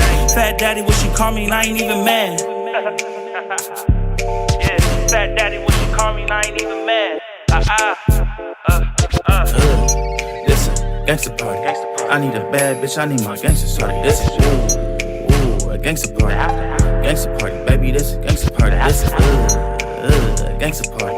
I need a bad bitch, I need my gangsta shorty. This is a gangsta party. Gangsta party, baby, this is gangsta party. CTC Radio, the only radio station committed to the coast. That's Big Time Bake, Big E, Hen Face, Mo Licks. Yo, can you hear that? Yo, it's it's ringing in the background. Yo, it has been a bell going nuts, like an alarm going nuts that the whole city can hear for like 30 minutes, yo. And it has me worried. I don't know what the fuck it means. And I'm not seeing any news flashes about it or anything. And everybody's just acting like it's fucking normal. So I don't know what to do, but it sounds crazy. And the whole city, no matter where you can go, can hear it. It's really wild. Anyways, I like that video. Yo, I only have one note. Well, first of all, I didn't know that there was anybody black in Slump Boys. I had no idea. I'm assuming the dude with the afro was from Slump Boys, and I didn't know that there were any black Slump Boys. So that was news to me. And then my note is if you rapping about tings and beezies, if you rapping about gangster shorties, you need, yeah, exactly. Where are they? You need to have women in the video. It looked, I'm gonna be real, it looked like it was hard to focus on the song when I hear you talking about a lot of women and then I see nothing but dudes in the video. But I don't think that makes it a bad video at all. And I've made that mistake. I've done the similar thing when I put out videos too. When I'm, you know what I'm saying? So I get it. And also you just do what you can do. You know, I fully believe you probably, if there could have been, there would have been. There's probably all kinds of factors coming into play. So there, you know, it could have been a last minute video shoot. I don't know. But I will say, like, just keep that shit in mind for the future, because I think that could have just took it to a next level, especially because the first video, Gangsta Party, I think works so well because there are so many pretty girls in that video. You know what I'm saying? And the environment is a party environment. Like you call the song "Gangsta Party," and I mean, yo, if he's not, then that's my biggest note for the video is what the fuck if he's not. I am assuming that was a black man with an afro. I'm sorry, I refuse to believe anything else. You know? Like if that was not a black man, nah, bro, nah. That guy had to be. Nah, he was a black man, bro. I don't think he might have been mixed. He might be mixed, but if that is not a black person, if that is not a black man, that's my biggest note in the video. Is there is no way in the Holy Father's green earth and the Holy Mother's black deep purple and pink space, nigga, that was allowed to happen. That was a black man. I'm saying it. I'm calling it. That was a black man. He is black. I'm sorry. Like there's no other option. There is no other option for that. No other option. I will not allow any other thing to be true. I'm sorry. Anyways, okay, let's not dwell on that. Because I wanted to get to this video, which I'm fucking with, yo. Like, can I say about this AMG, just this Batman and Superman album in general, what I love about it is like, I think y'all styles complement each other so well, but you're not doing the same thing. Like Mike has his very own distinct vibe, and Uno has his very own distinct vibe, but they complement each other so well. I really dig it. So let's get into this world premiere. The name Uno, Mike Valley from the Batman versus Superman album. This is called AMG World Premiere, CTC Radio, the only radio station. Yeah. Shit, this that AMG ass money game, we finna sell a key. Betty on my lap, I got like 10 of these. Got a dark skinned bitch, she poppin' shit just like she Annalise. Got another blonde just on my team, she could've been in Greece. Light skin look like Penny, yeah, she proud, she a proud fiend. Latina so thick, I fuck one time and then I fell asleep. Circle so small, the dream team, we got like 10 rings. Shooters always shoot, I shoot at hoes just like I'm Katie. Call me another bitch, she give me in just like Medusa. I'ma lose a Betty, yeah, we call that shit Papoose. I'm walking in the club, shout out Dirt, I got my tool in. I walk up in that fire, yeah, I swear we ain't losing. Me and Philly pushing rocks, we sell the fiends. Trap guy, what up? I'm telling Bam to roll the camera, it's a scene. A Godfather, I'm talking nigga, can't in your dreams. I'm Freddy Krueger, nightmare, the only thing. I'm double cup, I'm walking shawty, I'm off the lean. Yeah. And baby, this just 7, baby, and this the team. Walked in this bitch, very sick like the roof. One cuz a crib, one cuz big boot. Made a couple plays, now my pocket's big boot. Heard he got mad cause the bitch been true. Here's another hit, yeah, it's business as usual. I thought I grew a little, but I'm talking like I used to. Bitch that I'm with, yeah, shawty looking crucial. A brother in the red like Oklahoma soon. If niggas was the rent, they leave Oklahoma soon. The gas that I smoke make me think I see the future. I turn that bitch down so she started spreading rumors. We could go into it, I don't wanna go into it, no. All my niggas crazy, baby, hate to burst your bubble. My youngin' keep the laser in a Herschel just for trouble. Them Perkins kicked my ass and I only took a couple. Don't pick up a gun if you don't wanna use a shovel. Gang was on the run, you ain't running with a savage. Say she want a ton, call the flight to change the weather. When I flip the switch, gang, I'm about to change the meta. Saying she in love, can't nobody do it better. Nah. Saying she in love, can't nobody do it better. CTC Radio, the only radio station. She in love, can't nobody do it better. The only radio station committed to the coast. That's brand new music, Mike Valley, the name Uno, AMG. Video going hard, song going hard. That nigga said, don't pick up a gun if you don't want to use a shovel. Oh my God. Oh my God. And I was just about to say, my nigga, I watched it on my phone a couple times. I just watched it on the big screen. I just peeped the cowboy boots. You a fool for that. That shit was big swag though. I seen when you was doing the dig, I was like, this nigga got pointy toes. That's crazy. That shit that shit look hard though. That video is so clean. I love it. Fucking add that to your live. Is that yeah, of course. It's available on all it's available. Wait, is it still secret mode or is it available on streaming services now? And either way, sub on YouTube. Go hit the like button on YouTube. Okay. We're getting confirmation. It's available on all streaming services. Make sure you go add that. It's everywhere. Yeah, man, that's just going crazy. Going crazy. This is another good opportunity to test out the internet. Let's get into this Lil Yachty conversation, man. So for those that don't know, Lil Yachty has been kind of getting dragged on the net because he keeps losing friends, and people are saying that, you know, he's not a good friend, which is a crazy conversation. I never thought we'd get to the era where we're talking about if artists are good friends or not. You feel what I'm saying? Like that's wild. I don't care about that per se, but this conversation struck a chord with me because I think I have a little bit different perspective than everybody.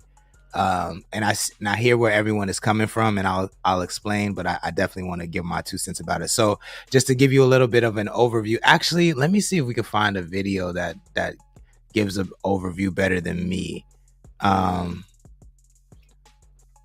Ooh, and Caribou responded. Shit.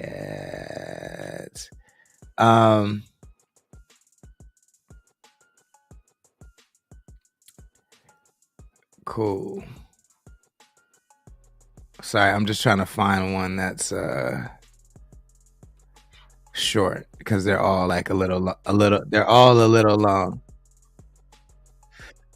But basically, Little Yachty has a podcast with a dude named Mitch, and he had a group called Concrete Boys, and in the group was I actually was a fan of hers. As far as like what I've heard, I liked her bars. I didn't mean to skip over that either. Empty music video shoot tomorrow, 7 Records is saying. So I'm assuming that's down south, the Ventura area. Trap guy, pull up. But yeah, he has a group called Concrete Boys. In the group is a female artist named Caribou, and I just like her voice and her delivery, so I thought she was cool. But I had a feeling that he was writing her bars because it just felt very Lil Yachty-ish to me. But everybody thought she was writing her own bars, which was, I don't know why. It wasn't giving that. But anyways, she sounded really good and she was dope. She is dope. She didn't die or anything like that.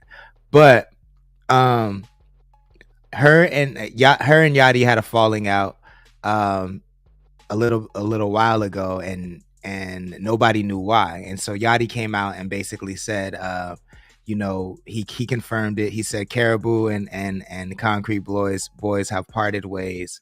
And that's all I have to say about it. He said, I have nothing bad to say about her. I'm gonna leave it there, but she's doing her own thing now, and we're not affiliated anymore. And everybody was kind of speculating, like, what's going on? Like, she was the dopest one in the group. Like, what could have happened? And then on Yachty's podcast the other day, I forget who the guest was, but Yachty and Mitch host this podcast together. And on the podcast, they were talking about something, and Yachty basically insinuated that Mitch would be nothing without him. And I actually let me actually Key Glock, thank you. Trap guys, y'all got it. Key Glock, thank you so much. But so Yachty and Yachty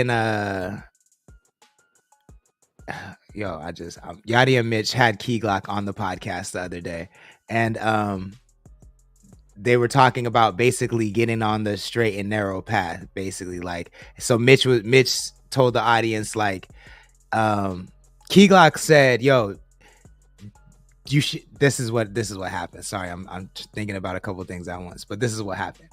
Key Glock said that, yo, get it however you can, even if you gotta rob people. And I'm paraphrasing. He said, even if you gotta rob people, get it however you can. Just don't live off of another man.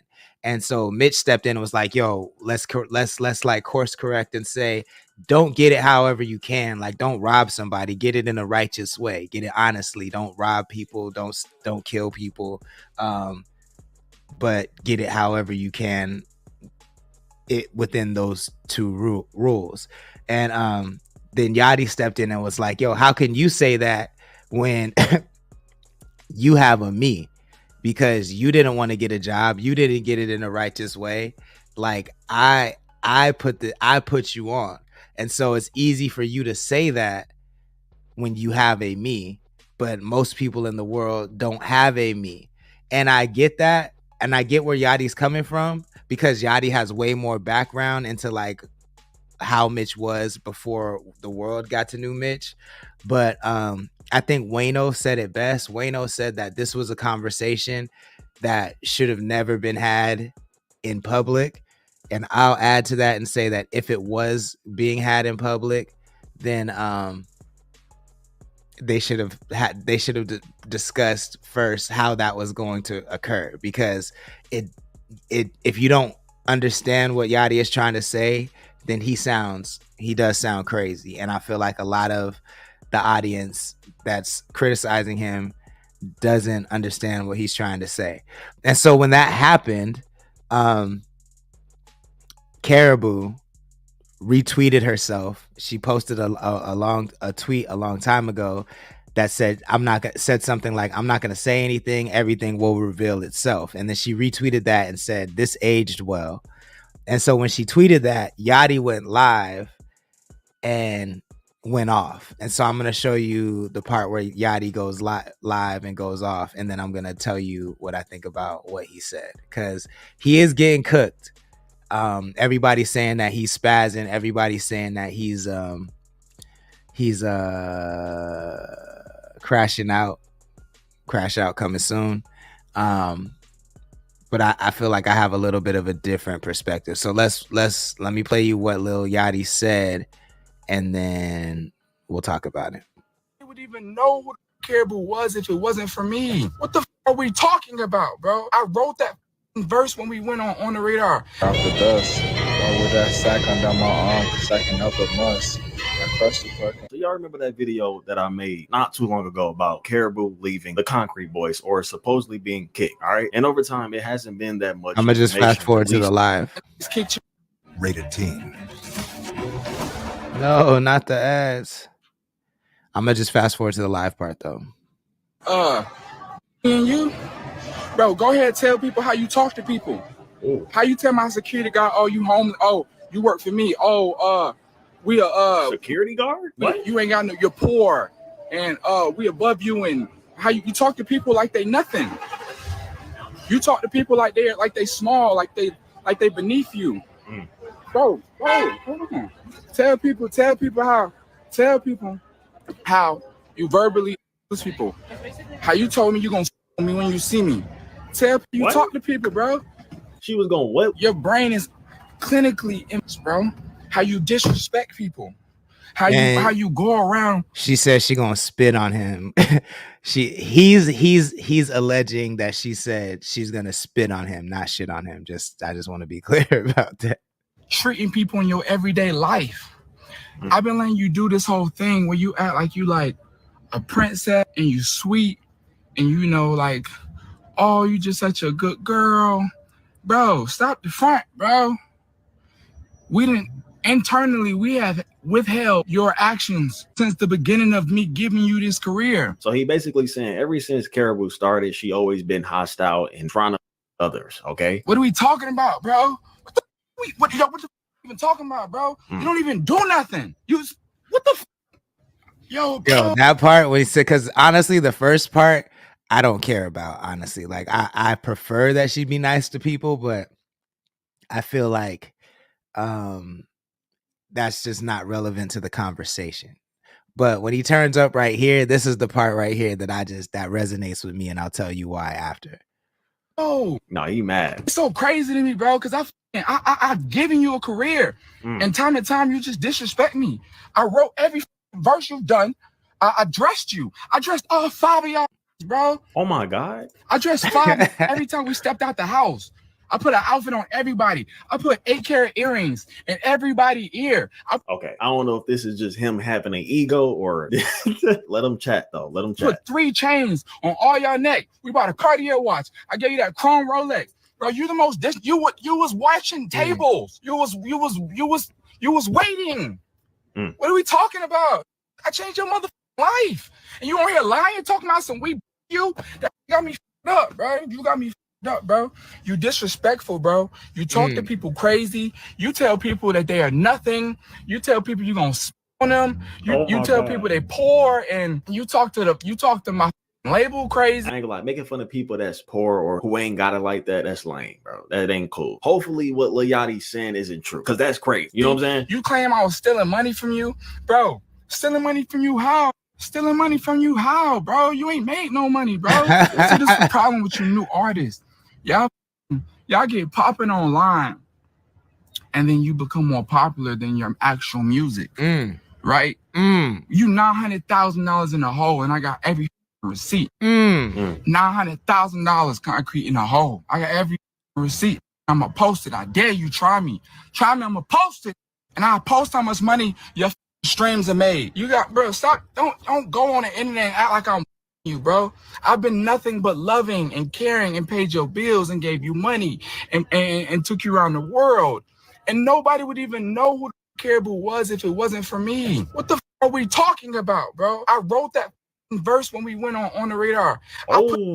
So he did write the verse. I knew I wasn't tripping. I don't think he'll be lying about that. Purpose. So everyone would say, who the that girl? I slowed the beat down. I put 808 specifically on your verse. Wow. So when it got to your part and the beat dropped, everyone would be like, oh, the girl is the craziest one. Damn. I wrote that verse the night before we even went on the radar on my phone, bro. I got the voice. I got reference. What the we talking about? You ain't never wrote no a song in your life. The reference is crazy. That's why ain't no music came out since you've been left, because you ain't got no music. You can't rap. Yeah. Okay. Look. So that's like the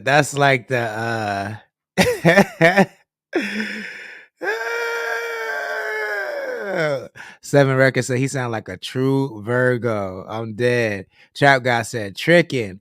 So look, that's not tricking, that's business. Well, I guess it depends on what your business is, because tricking can be business too, but that's business, right? So this is how I feel about it. I think that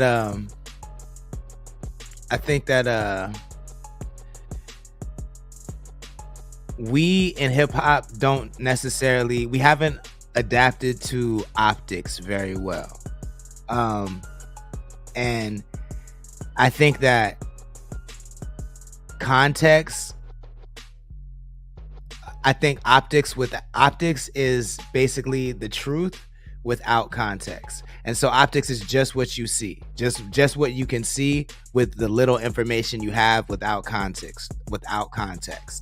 And the optics of what Lil Yachty is doing looks bad, and that's why the fans are reacting that way.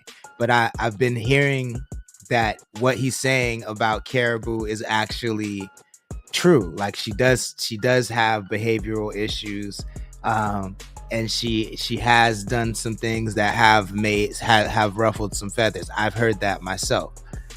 So I know that he may be coming from a real place, but because he's fighting 2 battles, one against what he said against Mitch and one with Caribou, now the optics seem like he's the problem, because 2 people in a very short span of time from 2 different ventures of his are having problems. And I do think the thing with Mitch, it is his fault. He could have definitely let that go. He didn't have to take it there. But I feel like something happened. This is how I see the situation with Mitch, and then I'll tell you the situation with Caribou. the way that Yachty felt so compelled to talk about what he was talking about with Mitch, I feel like there's a history there that we just do not know about, right? Like it's giving, if you ever watched like Atlanta, and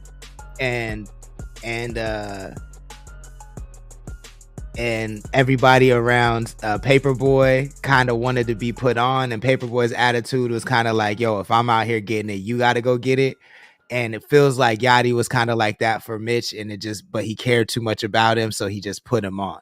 You know what I'm saying? But like, it sounds like there was like years and years and years, like 10, 15 years of just not doing anything. And finally Yachty was like, you know what? Fuck it. I got you. Because Yachty just was not letting that one slide. Like he was not letting it slide. He was like, what have you done? What have you done for you to tell people to get on the righteous path when you didn't get on the righteous path? You got on my path that I put you on. And and Yachty he would not let that go. So I think that I think he had to get that off his chest. So there's context there we don't have.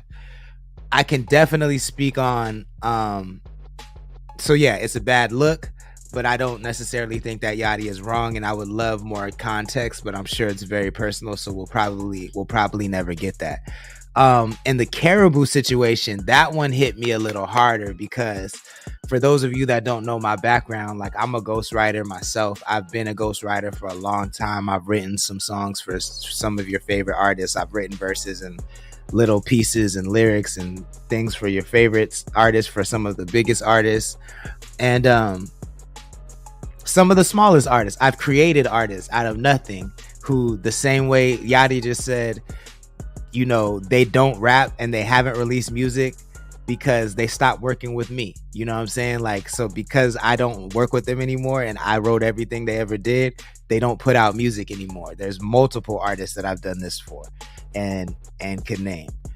And so when I hear Yachty talk about this, I know from experience that even though the optics are bad and maybe this shouldn't come out, and I'll even take the bad behavior off the table, right? Like I'm saying, I don't think Caribou's bad behavior is relevant to the public, but I will say, like, if you create an artist from scratch and you write everything for them, and then their music becomes bigger than them, there is something that happens almost every time where that artist starts to believe their own hype. They start to drink their own Kool-Aid. They start to eat their own crumbs off the table. You feel what I'm saying? Like, and it's really disappointing as the exec, because when you create an artist, you're like the executive producer. So when the artist then believes that they can do all of this without you, but they've never done it on their own before, it gets to a point where you have to let it go. And that's just the nature of the business. But I've never spent $900,000 of my own money on an artist. So I could see that's why he exploded. That's why he was like, yo, what the fuck are we even talking about here? Like, I wrote everything. And then he played the reference. And I'm not gonna lie, like, her On the Radar freestyle is one of my favorite verses of this year. I'm not even gonna, I thought that shit was fire. And the fact that Yachty wrote that, just to me we were just talking about, you know, his I think he's GOAT status, and that's another feather in that cap. I think that proves that Yachty is at this point GOAT status. He's stood the test of time. He's more relevant than he was in the past. And he's, you know, out here being very, very, very creative. Concrete Boys was one of the dopest groups this year. I think his album with James Blake was interesting. So he's been doing all the shit he's been doing with Drake. Maybe bad timing, but still really good creative work. So yeah, no, he's doing his thing. But I fully understand his frustration. And I think that regardless of how bad the optics are, you have to understand that, like, the optics are not the whole story. And so the people the fans that are criticizing him and saying like, oh, you know, he's a bad friend, this and this and that, I think should give him a little grace, considering you don't know him at all. He's never been a friend to you, so you can't really say whether or not he's a good friend. But if you just look at the facts, where it's like he did spend all this money on her, it was a record deal. It wasn't the friendship had nothing to do with the business side of it. Yo, what's good? Prominent Ones is in the chat and says it's up. Thank you for joining. Please share the stream if you wouldn't mind. Yeah, it has nothing to do with the business side of it. For you to then go out and say that you got bullied when really your life got changed is offensive. It's offensive, yo. And I haven't had anyone that I've worked with go out and say I bullied them after I put them on, but I did have people go out there and say like I didn't do anything for them after I put them on. I've had people who I created entirely. I gave them their name, every song they ever wrote. I wrote every single lyric, every single letter, and every single word of every single lyric I wrote. I made their beats. I gave them their image. Anybody that's in the music industry that they know they met through me, but then they go off and like try to get signed to those people that they know only because of me. I had someone who I put on who we did really big things, and I literally created her. I introduced her to a bunch of people in the music industry, and then she went on to give those people a bunch of money and like made them rich, and she only knew them because of me. And they only knew her because of the music that I wrote for her. So I've had that happen on multiple occasions to where like I have a really, really good insight into what Yachty is talking about. So I know that shit hurts, bro. And when you get slighted, I think it's okay to be like, yo, I think it's okay to be offended when somebody offends you. Like this whole thing where you got to be calm every time you got to be calm no matter what, whenever somebody does something fucked up. Like, I don't understand that behavior, like that internet culture shit where like somebody can do something fucked up to you and you just got to be cool about it. And if you lose your cool, then you're the one that's the problem. Like, that's not how the world works. You feel what I'm saying? Like that's crazy behavior that we encourage and that we like allow. I don't understand that shit. So let me know what you think. Prominent One says you can do all you can, man. That's it. Yeah, that's all you can do. You can't control everything, and you can only manage the things that you can control. So but I ain't gonna lie, for a long time I was super bitter about those things. And it was hard to let it go. But yeah, now like you just get into, like, anytime I get into those situations, I get into it knowing that like this is a possibility, this could happen. I'm not working with them for any other reason than I think they're talented, and if it works, cool. If it doesn't, then it doesn't work. That's the only way that's the only mentality you can have to survive a situation like that. But cool. Yeah, fucking I didn't expect to talk about that long. Let me know what you think in the chat. If you're watching on the replay, let me know what you think in the comments. If you hopped in the middle of the conversation, it's all good. You can catch this full episode on the rest of our channels. Probably starting on Monday, I'll start running reruns. If there's anything you want to hear, let me know. We got a couple more minutes, so I'm gonna play a few more songs. It's just $5, Cash App or Venmo. Our Cash App's Connect the Coast. Our Venmo is Connect the Coast 2021. Make sure you put the name of the song and the name of the artist in the memo, so I play the right thing. Again, shout out to our sponsors, Connect Cannabis. You can order from Connect Cannabis by tapping the link in our Instagram bio. We only deliver to San Luis Obispo County and Kern County, but if you order from the express menu, you can get your order within an hour. We deliver until 9 p.m. So get yourself some flour or vape or edibles or pre-rolls or tinctures. We got you.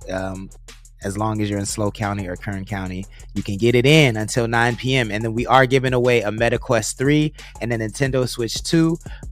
You can tap the link in our Instagram bio or the link in the description of this video to enter the giveaway. It's free to enter. All you have to do is complete tasks to earn points, and then you win. And then the more points you earn, the more chances you have to win. Cool. Let's get into some music. This is Luxury, the Trap God. It's called Fetty. He's out of Santa Maria, California. CTC Radio.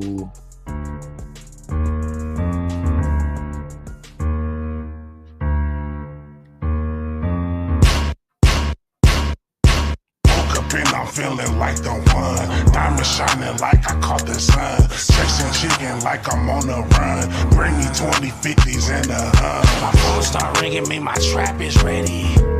Trap is ready. Trap's ready. Dashing through the traffic like Marin's ready. It's ready. It's ready. I came to put the sauce on the spaghetti. I'm tripping. Look at your nigga. Is he on Fetty? Is he on Fetty? Ride around with a senorita. Strap in her purse like Medea. I got the Shanae, she got the Laquita. Rest in peace, rest in peace, rest in peace, Vita. Ran up on a bitch like a cheetah. So fast. Is you hot and ready, Little Caesar? Little Caesar? Hot and ready. She looking for a nigga just to please her. Take her down to Figure, then I leave her. She's down there following instructions. High heels on, she'll show you how to function. Corner Store, what's good? You want to come on? Let me know. Hit me in the 805 Media Day chat, and we'll set it up. And I'm feeling like the one. Diamond shining like I caught the sun. Chasing chicken like I'm on a run. Bring me 20 50s and a hun. My phone start ringing, me my trap is ready. Trap's ready. Dashing through the traffic like Marin's ready. It's ready. I came to put the sauce on the spaghetti. I'm tripping. Look at your nigga. Is he on Fetty?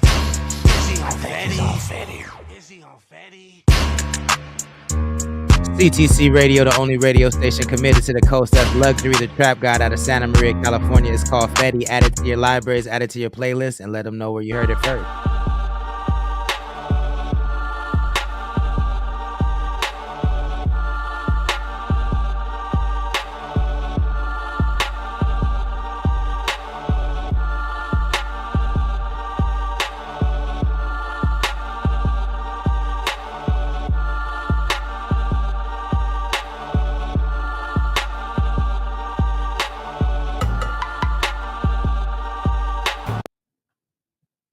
Boy T Shahid, and y'all are watching my new video, Something New, on CTC Radio. Let's get it, yeah.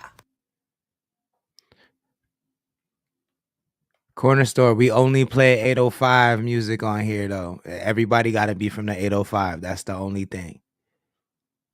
Yeah. Shahid, come on. Sounds so explicit. OTM, y'all. Just bounce with us, rock with us, rock. Or not from the 805, but they got to live in the 805 or like have something to do with the 805. With us, rock with us, roll with us. Come on. Trying something new with you, baby. Oh, yeah. And I don't want to have no rules with you, baby. No. I ain't trying to flex on you, nah. But I want you to myself, baby, I know. Cause we gon' get it on. Yeah. And some may call me selfish, but you the one I see myself with. So we gon' step out tonight. We gonna get it all night. And we gon' rock when we rockin'. And we ain't gon' stop, ain't no stopping. Let's party all night long. I'ma try something new with you, baby. Yeah. And I don't wanna have no rules with you, baby. No. I ain't tryna flex on you, but I want you to myself, baby, I know. Yes, we gon' get it on. So come and take a ride with me, baby. Oh, yeah. Drop top of the coast with your lady. No. I just wanna set the scene for you, I know that you ain't never had it like this before. Cause you deserve it all. You deserve it all. And some may call it selfish, but you the one I see myself with. So we gon' step out tonight. We gonna get it all night. And we gon' rock when we rockin'. And we ain't gon' stop, ain't no stopping. Let's party all night long. I'ma try something new with you, baby. Oh yeah. And I don't wanna have no rules with you, baby. No, I ain't tryna flex on you, no. But I want you to myself, baby, I know. Cause we gon' get it on. Break it down. Try something new. What do you have to lose? This feeling is oh so right. Just take that chance on me tonight. With me, you can't go wrong. I'ma try something new with you, baby. Yeah. Oh, yeah. And I don't wanna have no rules with you, baby. No. I ain't tryna flex it, no. But I want you to myself, baby, I know. Yeah. Cause we gon' get it on. We gonna get it on. I'ma try something new with you, baby. Oh, yeah. And I don't wanna have no rules with you, baby. Don't wanna have no rules. I ain't tryna flex it, no. But I want you to myself, baby, I know. Cause we gon' get it on. Yeah. Yeah, yeah, yeah. Ooh, ooh. Try.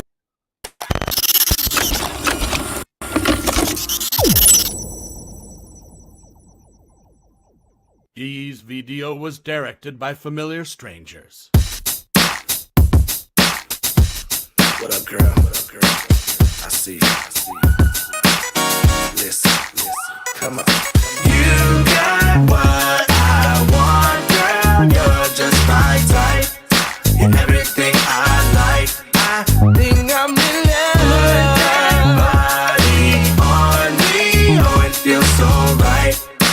We could go all night. I think I'm in love. Looking in your eyes, I can see you from across the room. I won't be surprised if you got a man, but I don't assume this is your moment. Have some fun. We on the run. The only one. We can do anything we want. I'll get the drinks, you bring the bun, baby, until we see the sun. This is your moment. Have some fun. We can do anything we want. You got what I want, girl. You're just my type. You're everything I like. I think I'm in love. Put that body on me. Oh, it feels so right. We could go all night. I think I'm in love. Could it be that one who I can give my devotion to? I can hold you down. Stand by your side if you need me to. You got what I want, girl. You're just my type.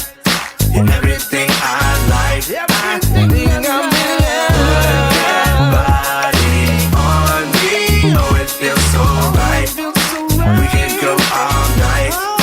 Baby, two-step to the moonlight, it feel right. It seem like lately you the only thing on my mind, girl. When I'm with you, we fit like a puzzle. Your friends say I'm trouble, like a dog without a muzzle. Yeah, this what love must feel like. I think about you in my dreams, and I need you on my team. If you having girl problems, I feel bad for you, son. I don't know nothing else, but I know she the one. Yeah, yeah, yeah. 2020 plus one more, you dig? Hey, go. Bring that body to me. Yeah.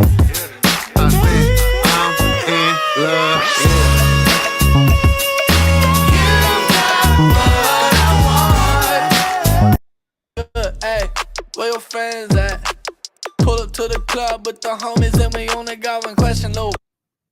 Yo, CTC Radio, the only radio station committed to the coast. Thank y'all so much for tuning in on a Saturday. I apologize for yesterday, yo. The update took way longer than I thought it would. But thank you for coming in and hanging it out with me on a Saturday. I really do appreciate that. I will be back on Monday, 6 p.m. Pacific time. Same CTC time, same CTC channel. Pull up. Definitely tap the link in our Instagram bio. Visit our shop. Get yourself some CTC apparel. That is a great way to support the stream, support our channel. Also, Connect Cannabis is a great way to support our stream. And yeah, that's it, y'all. I'm not gonna belay it. I'm out of here. Have a good weekend. Be safe. Don't drink and drive. All that shit. You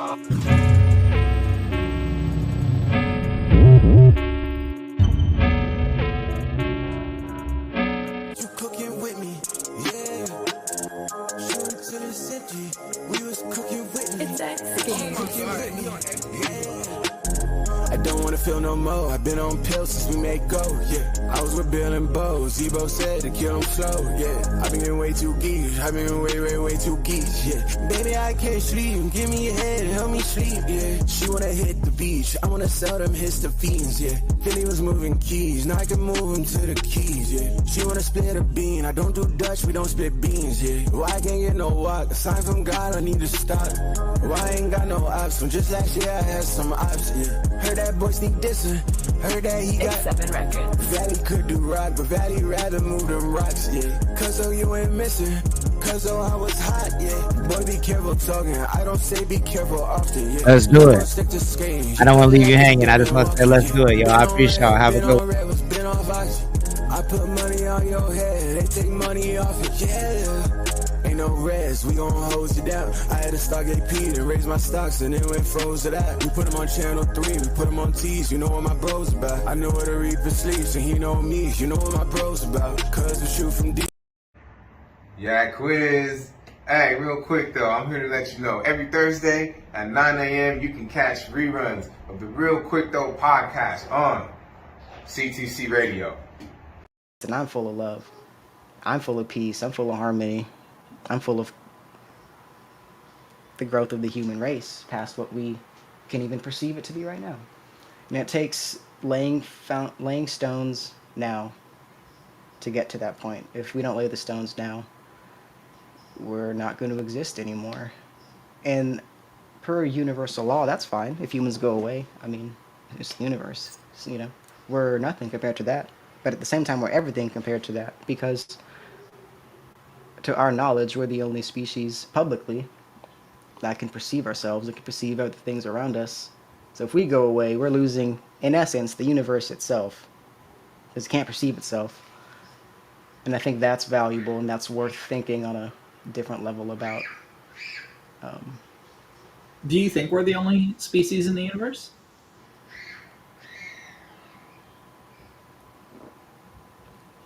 No. I believe many things. I sometimes sway on what I believe. Sometimes I do not believe we're the only sentient beings in the universe. I believe it's slowly going like this right in front of our eyes. And since it's been slowly going up like this right in front of our eyes, I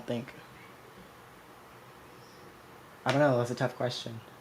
I do believe we're not alone, but I don't know how that information is going to be released to the public in a way that doesn't.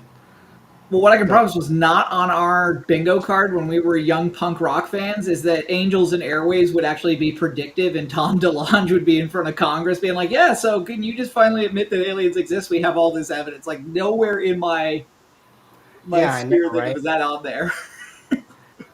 Yeah, I know. Nowhere in my life did I think me telling my friends in high school, you know, growing up, I swear I see things in the sky, you know? I see things moving. And then come to find out, oh, these things are actually real. We don't know. It's fuck you guys. You guys didn't believe me back then. You're crazy. You're crazy, not me. You're all cheap, not me. it's like that. It was like that situation. Literally, when people who used to get make fun of people who said that shit will be like, "Yeah, I always believed. Yeah, fuck you, pal." You know. You're a weirdo. Go away. Can't believe you saw it in the news. Yeah. Yeah, my wife and I have very we have a lot of conversations around this sort of like metaphysical stuff, and I do believe that aliens exist. I'm not sure that they don't lock their doors when they drive by Earth. Like they're not like, oh, that's the bad planet. Don't go over there, honey. You know, but like I also don't know that like intelligence will be in a form that we recognize, right? Like quantum physics says a brain can exist anywhere, so how do we know it's not going to look like a tree when we see it? You know? Yeah. And how do we know that the system inside of plants and all that isn't actually more advanced than we give it credit for? You know, we're human beings. We perceive things with a human being mind. It's not what it actually is. It's what we can perceive it to be. So what's actually going on could be something completely different. I maybe plants are some sort of, I don't know. No, plants are natural, but um, I don't know. Life in other forms, like not carbon based. Oh yeah, for You know? sure, non-carbon based life forms. Yeah. Yeah, I don't know. I mean, the other thing too, though, is like when people say, "Well, plants aren't intelligent." Well, Mother Nature seems to be doing a pretty good job of killing humans off. Like, it's clearly identified us as the problem, and it's like, well, I'm going to make you not have sex, and then I'm going to give you pandemics and extreme heat to get rid of you. So that's a form of intelligence right there. You know. It's a form of nature intelligence. Yeah.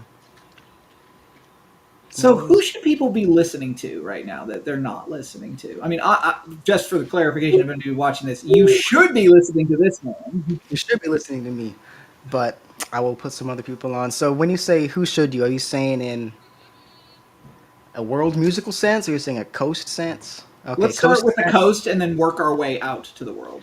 I've been really impressed this year. Jeremy Mack, vocalist out of Santa Maria, starting to produce. Really good artist, really good vibe. Check him out. We have a song together dropping in a couple weeks. Vuvule, Vuvule, the uncredited pioneer of this whole thing. Vuvule's music is pretty similar to mine. He's been doing it for they've been doing it for a long time, ever since I started making music when I was 18, and they already had a full catalog back then. I think they're not always rap. I feel like they're sometimes hyper pop, but if you know, that's up to.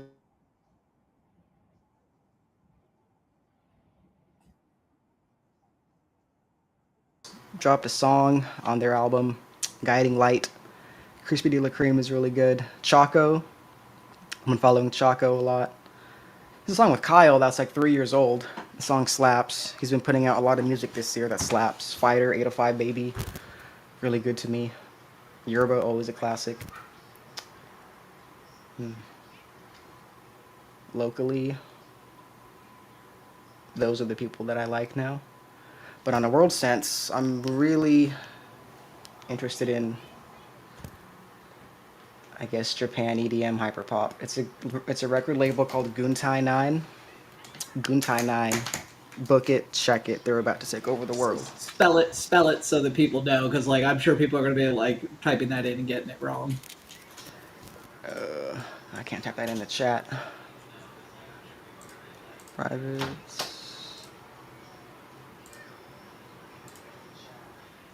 Nice, I see we're live right here. I can't type it in the chat. Boom. Yeah. Guntai 9. Beautiful. Go ahead and search that term. They're a record label out of Japan, formed by the Star Kids. Star Kids, a group of 6 super just crazy talented individuals just making off-the-wall music, like off-the-wall Japan club, EDM bangers, pop bangers, singing in Japanese and English. Like, the future, I think. I think what they're doing, because they're not all based in Tokyo. You know, there's people from America, and I think one's from Detroit. We got someone from the Bay. They all go to Japan and just link up and work. And in my whole professional career, I haven't felt more connected to a group of artists more than I have to them. Like, no one else that I've met is really on the same vibe I am, down to do the things that I'm down to do. But over there, it's normal, and I'm like, wow, this is where I needed to be the whole time. I don't know what's I think I tried to play the game here. I think that was it. I think I tried to play the game. And it was Well, we just learned anything from Mick Foley. He taught us it's not how you play the game, it's how you name the game. name the game. Yeah, them, Asteria, Odatari, Hunagex, Charlie XCX. If you haven't listened to Brat, you are not listening to real music. Apparently, Kamala Harris is Brat. I don't know if that's a good thing, but apparently she is Brat. And if it helps her get elected, I am here for it, okay? Yes. Do you follow politics? I do. I don't follow it as much as a person like me should, but It's hard when it's so toxic. Like if it was a little less toxic, it would make it a little bit more fun to follow. But it's kind of stomach churning at points. I get that. So yeah, I don't follow it too much. I do keep up with it. I do like to know what's going on. I do like to know who's saying what's going on.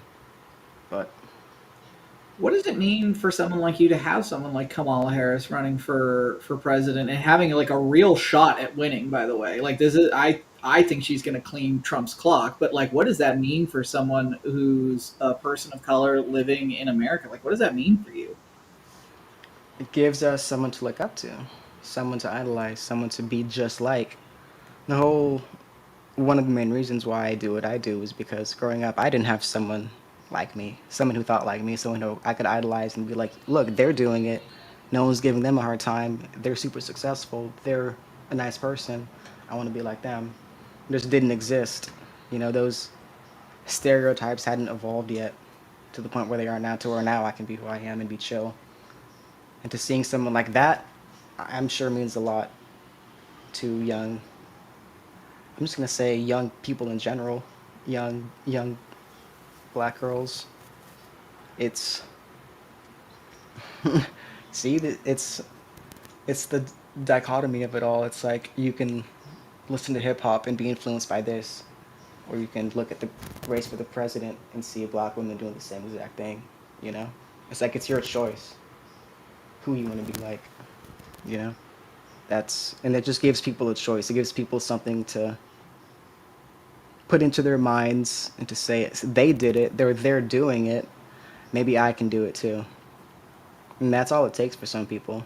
Just that confidence and knowing that they're validated, knowing that they have a community somewhere that they might not be getting in their own day-to-day life. So I do think it means a lot. I do think it's very important. Just like when Barack Obama got elected president. You know, I think I was 11 at the time. You know, hadn't fully developed yet, but I can still, you know, it still affected me. You know what's crazy? I feel like I got made fun of more after he got elected president than I did before.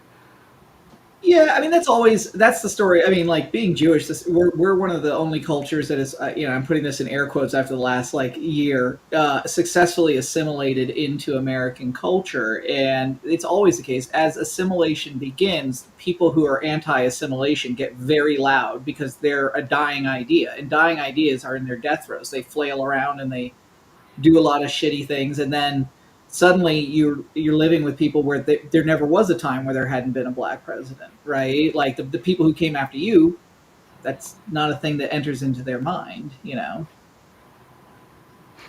Yeah, because I was reading that comment when you were speaking. Yeah, my wife is like, she just fires off in this chat. Yeah, we're both old compared to you, but so I guess my final, we're in the last couple of minutes here, and I want to give you a chance to do our favorite thing on this show, which is called Ask the Podcaster Anything. You can ask me anything, and I have to answer it. I almost had to answer a question the other day, and thank God Udo like sailed in and saved me from having to answer a question I didn't want to answer. But what's your Ask the Podcaster Anything question? What's my Ask Podcaster Anything question? How long do you think hip-hop has left to survive as a mainstream art form? Ooh, talk about something that I think is in its death throes, right? So Sanctus and I have this conversation all the time, and I agree with you. I think whatever comes after hip-hop will be something entirely new. We are in full agreement about that. Hyperpop. Hyperpop. It's hyperpop. That's the answer to your question, Sanctus. I'm gonna do this like J.J. Abrams who used to do the movie One Man, One Way, Hyperpop this summer. Way hyper only ends you. Yeah, Yeah. it is gonna do that. I I think the problem I have with so much of artistic culture that came before where we're at now is that a lot of it is dying, and it's become this like weird death spiral where people talk about death, they become obsessed with death, and then people start dying and they're like, gee, I don't know how this happened. And you were talking about the death of conscious rap, right? When you eliminate the alternative to conscious rap, all you have is I am selling you something, and what I'm selling you is death, right? And I think that that can't survive too much longer. I'm guessing probably tops another 3, maybe 4 years, 5 at the absolute longest, because when all you can survive, controversy creates cash for sure, but context is king. And when people start to realize that the context of what is going on in hip hop culture now, which is just beef culture, it's just I have a problem with you, and It's yeah, like we're okay with serial killers walking around as long as they make music. Get right. the out of here. Yeah. You're weird. Even 50 Cent stopped committing crimes at some point. Okay, he was like, "Listen, I've made a lot of money. I don't want to fuck this up." You know. Exactly. Like being like that is so weird. You're consciously choosing to do this. Like that's Well, crazy. and it's so interesting because, like, honestly, I was talking about the last year or so as a Jewish person, right? Like that fundamentally changed me. October 7th fundamentally changed the way that I interact with culture and art. There were things that I was willing to turn a blind eye to before, and now they're like barely palatable to me. Like, thank God for Sanctus's show because he brings music that's just there's a lot of variety to it. There's a lot of differences to it. There's still the party rap element, but you do have like Shorty and Banks that are actually like incredible linguists on top of just being clever songwriters. And you know, thank God that's there because if it wasn't, I don't think I would be listening to hip hop at all. Like I have diverted directly back to like metalcore and new emo music, which emo's having its like second or fourth rebirth at this point, and it's A lot of music that's coming back now that was always good to begin with. It should have never gone away. but you can hear it influencing the new kids. Like you hear Bad Omens, you're like, dude, you guys grew up listening to Linkin Park, like for sure listening to Linkin Park. And you listen to Palais Royale, and you're like, you grew up listening to the Rolling Stones and My Chemical Romance, and they had a love baby in your brain, And it's great. It's great. Like, and it's not death oriented, right? Like, sure, it's music about pain, but it's not I want to die. Yeah, it's not talking about ill things, spreading ill intent. I think one thing is that you have to realize is what you're listening to affects how you act. And at some point, you have to realize, what am I actually listening to? What is this about? Like, what do I stand for? To me, I felt like I was put in a box when I made hip hop. I couldn't do certain things because that wasn't hip hop, or I would have been looked at a certain way. I couldn't push the boundaries enough with my own music, you know. So I just had to stop for a bit, and I was like, yeah, this is cool, but it's every song I put out has just been limited in some way, and I'm just happy I'm in a space right now to where I can be fully creative and do whatever I want to do. Well, I'm loving what you're making. I'm listening to it on a regular basis. It brings me a lot of joy to see you expand into new places. Like I said, the thing I look for in artists that always last forever is, are they willing to try something different, right? And you're always doing something different. And I'm such a big fan. And I want to thank you again for coming on here, because I know that like sitting with me for an hour and a half, it takes a lot of energy, but you brought a lot of really interesting stuff. There's going to be a lot of really short clips that I'm going to end up putting together over the next couple of weeks. So I'm sure you can clip this whole interview into oblivion and start a lot of conversations if you wanted to. So where can people find you? Can find me. Okay. Social media, it's always going to be Fyamoji. Instagram, TikTok. Follow me on TikTok. Really trying to blow up on TikTok. If you listen to music, if you use Spotify is where I'm targeting right now. I'm looking at all the data. Go ahead and shoot me a follow. Do all that good things. FYAMOJI. I'm on the internet, baby. I live on the internet. So if you're there too, come and find me. We can hang out. I do want to start interacting with all of you more internet-based things. So Start a podcast. It's it ain't hard. Right? You were asking me before if I had ever gotten into journalism. Right now, if you make alternative music, if you make hyperpop, EDM, if it's not rap, if you want to do something different, hit me up. We can talk. I'm planning something huge. Hit me up. Contact this person immediately, because if they're telling you immediately, you do not want to be left behind. This is the time you've been waiting for. This is the time you've been waiting for. And as Fyamoji's attorney, I am not an attorney. It is definitely legal. Legal. All right, Fyamoji, thank you so much for coming on. I appreciate you, and we'll have you again on real soon once we get settled in a new location.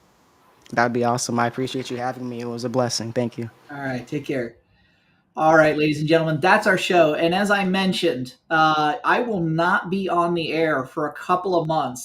So we are relocating the studio from the Bay Area, where we have been, all the way down to Los Angeles. I'm very excited. I'll be able to spend more time with my coastal friends, get to hang out in person, probably do some of these in person, which I am just super jazzed for. For everyone who's tuned in the last couple of weeks, for all of my guests, thank you. I cannot tell you enough how much it meant to me. We'll be doing more of this soon. I'm already lining up guests for when I get back. We've got some really exciting people, so stay tuned. We will be back. Have yourselves a great night, and we'll take care and talk to you soon.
Everybody's watching, but nobody's watching out for me, for me, for me.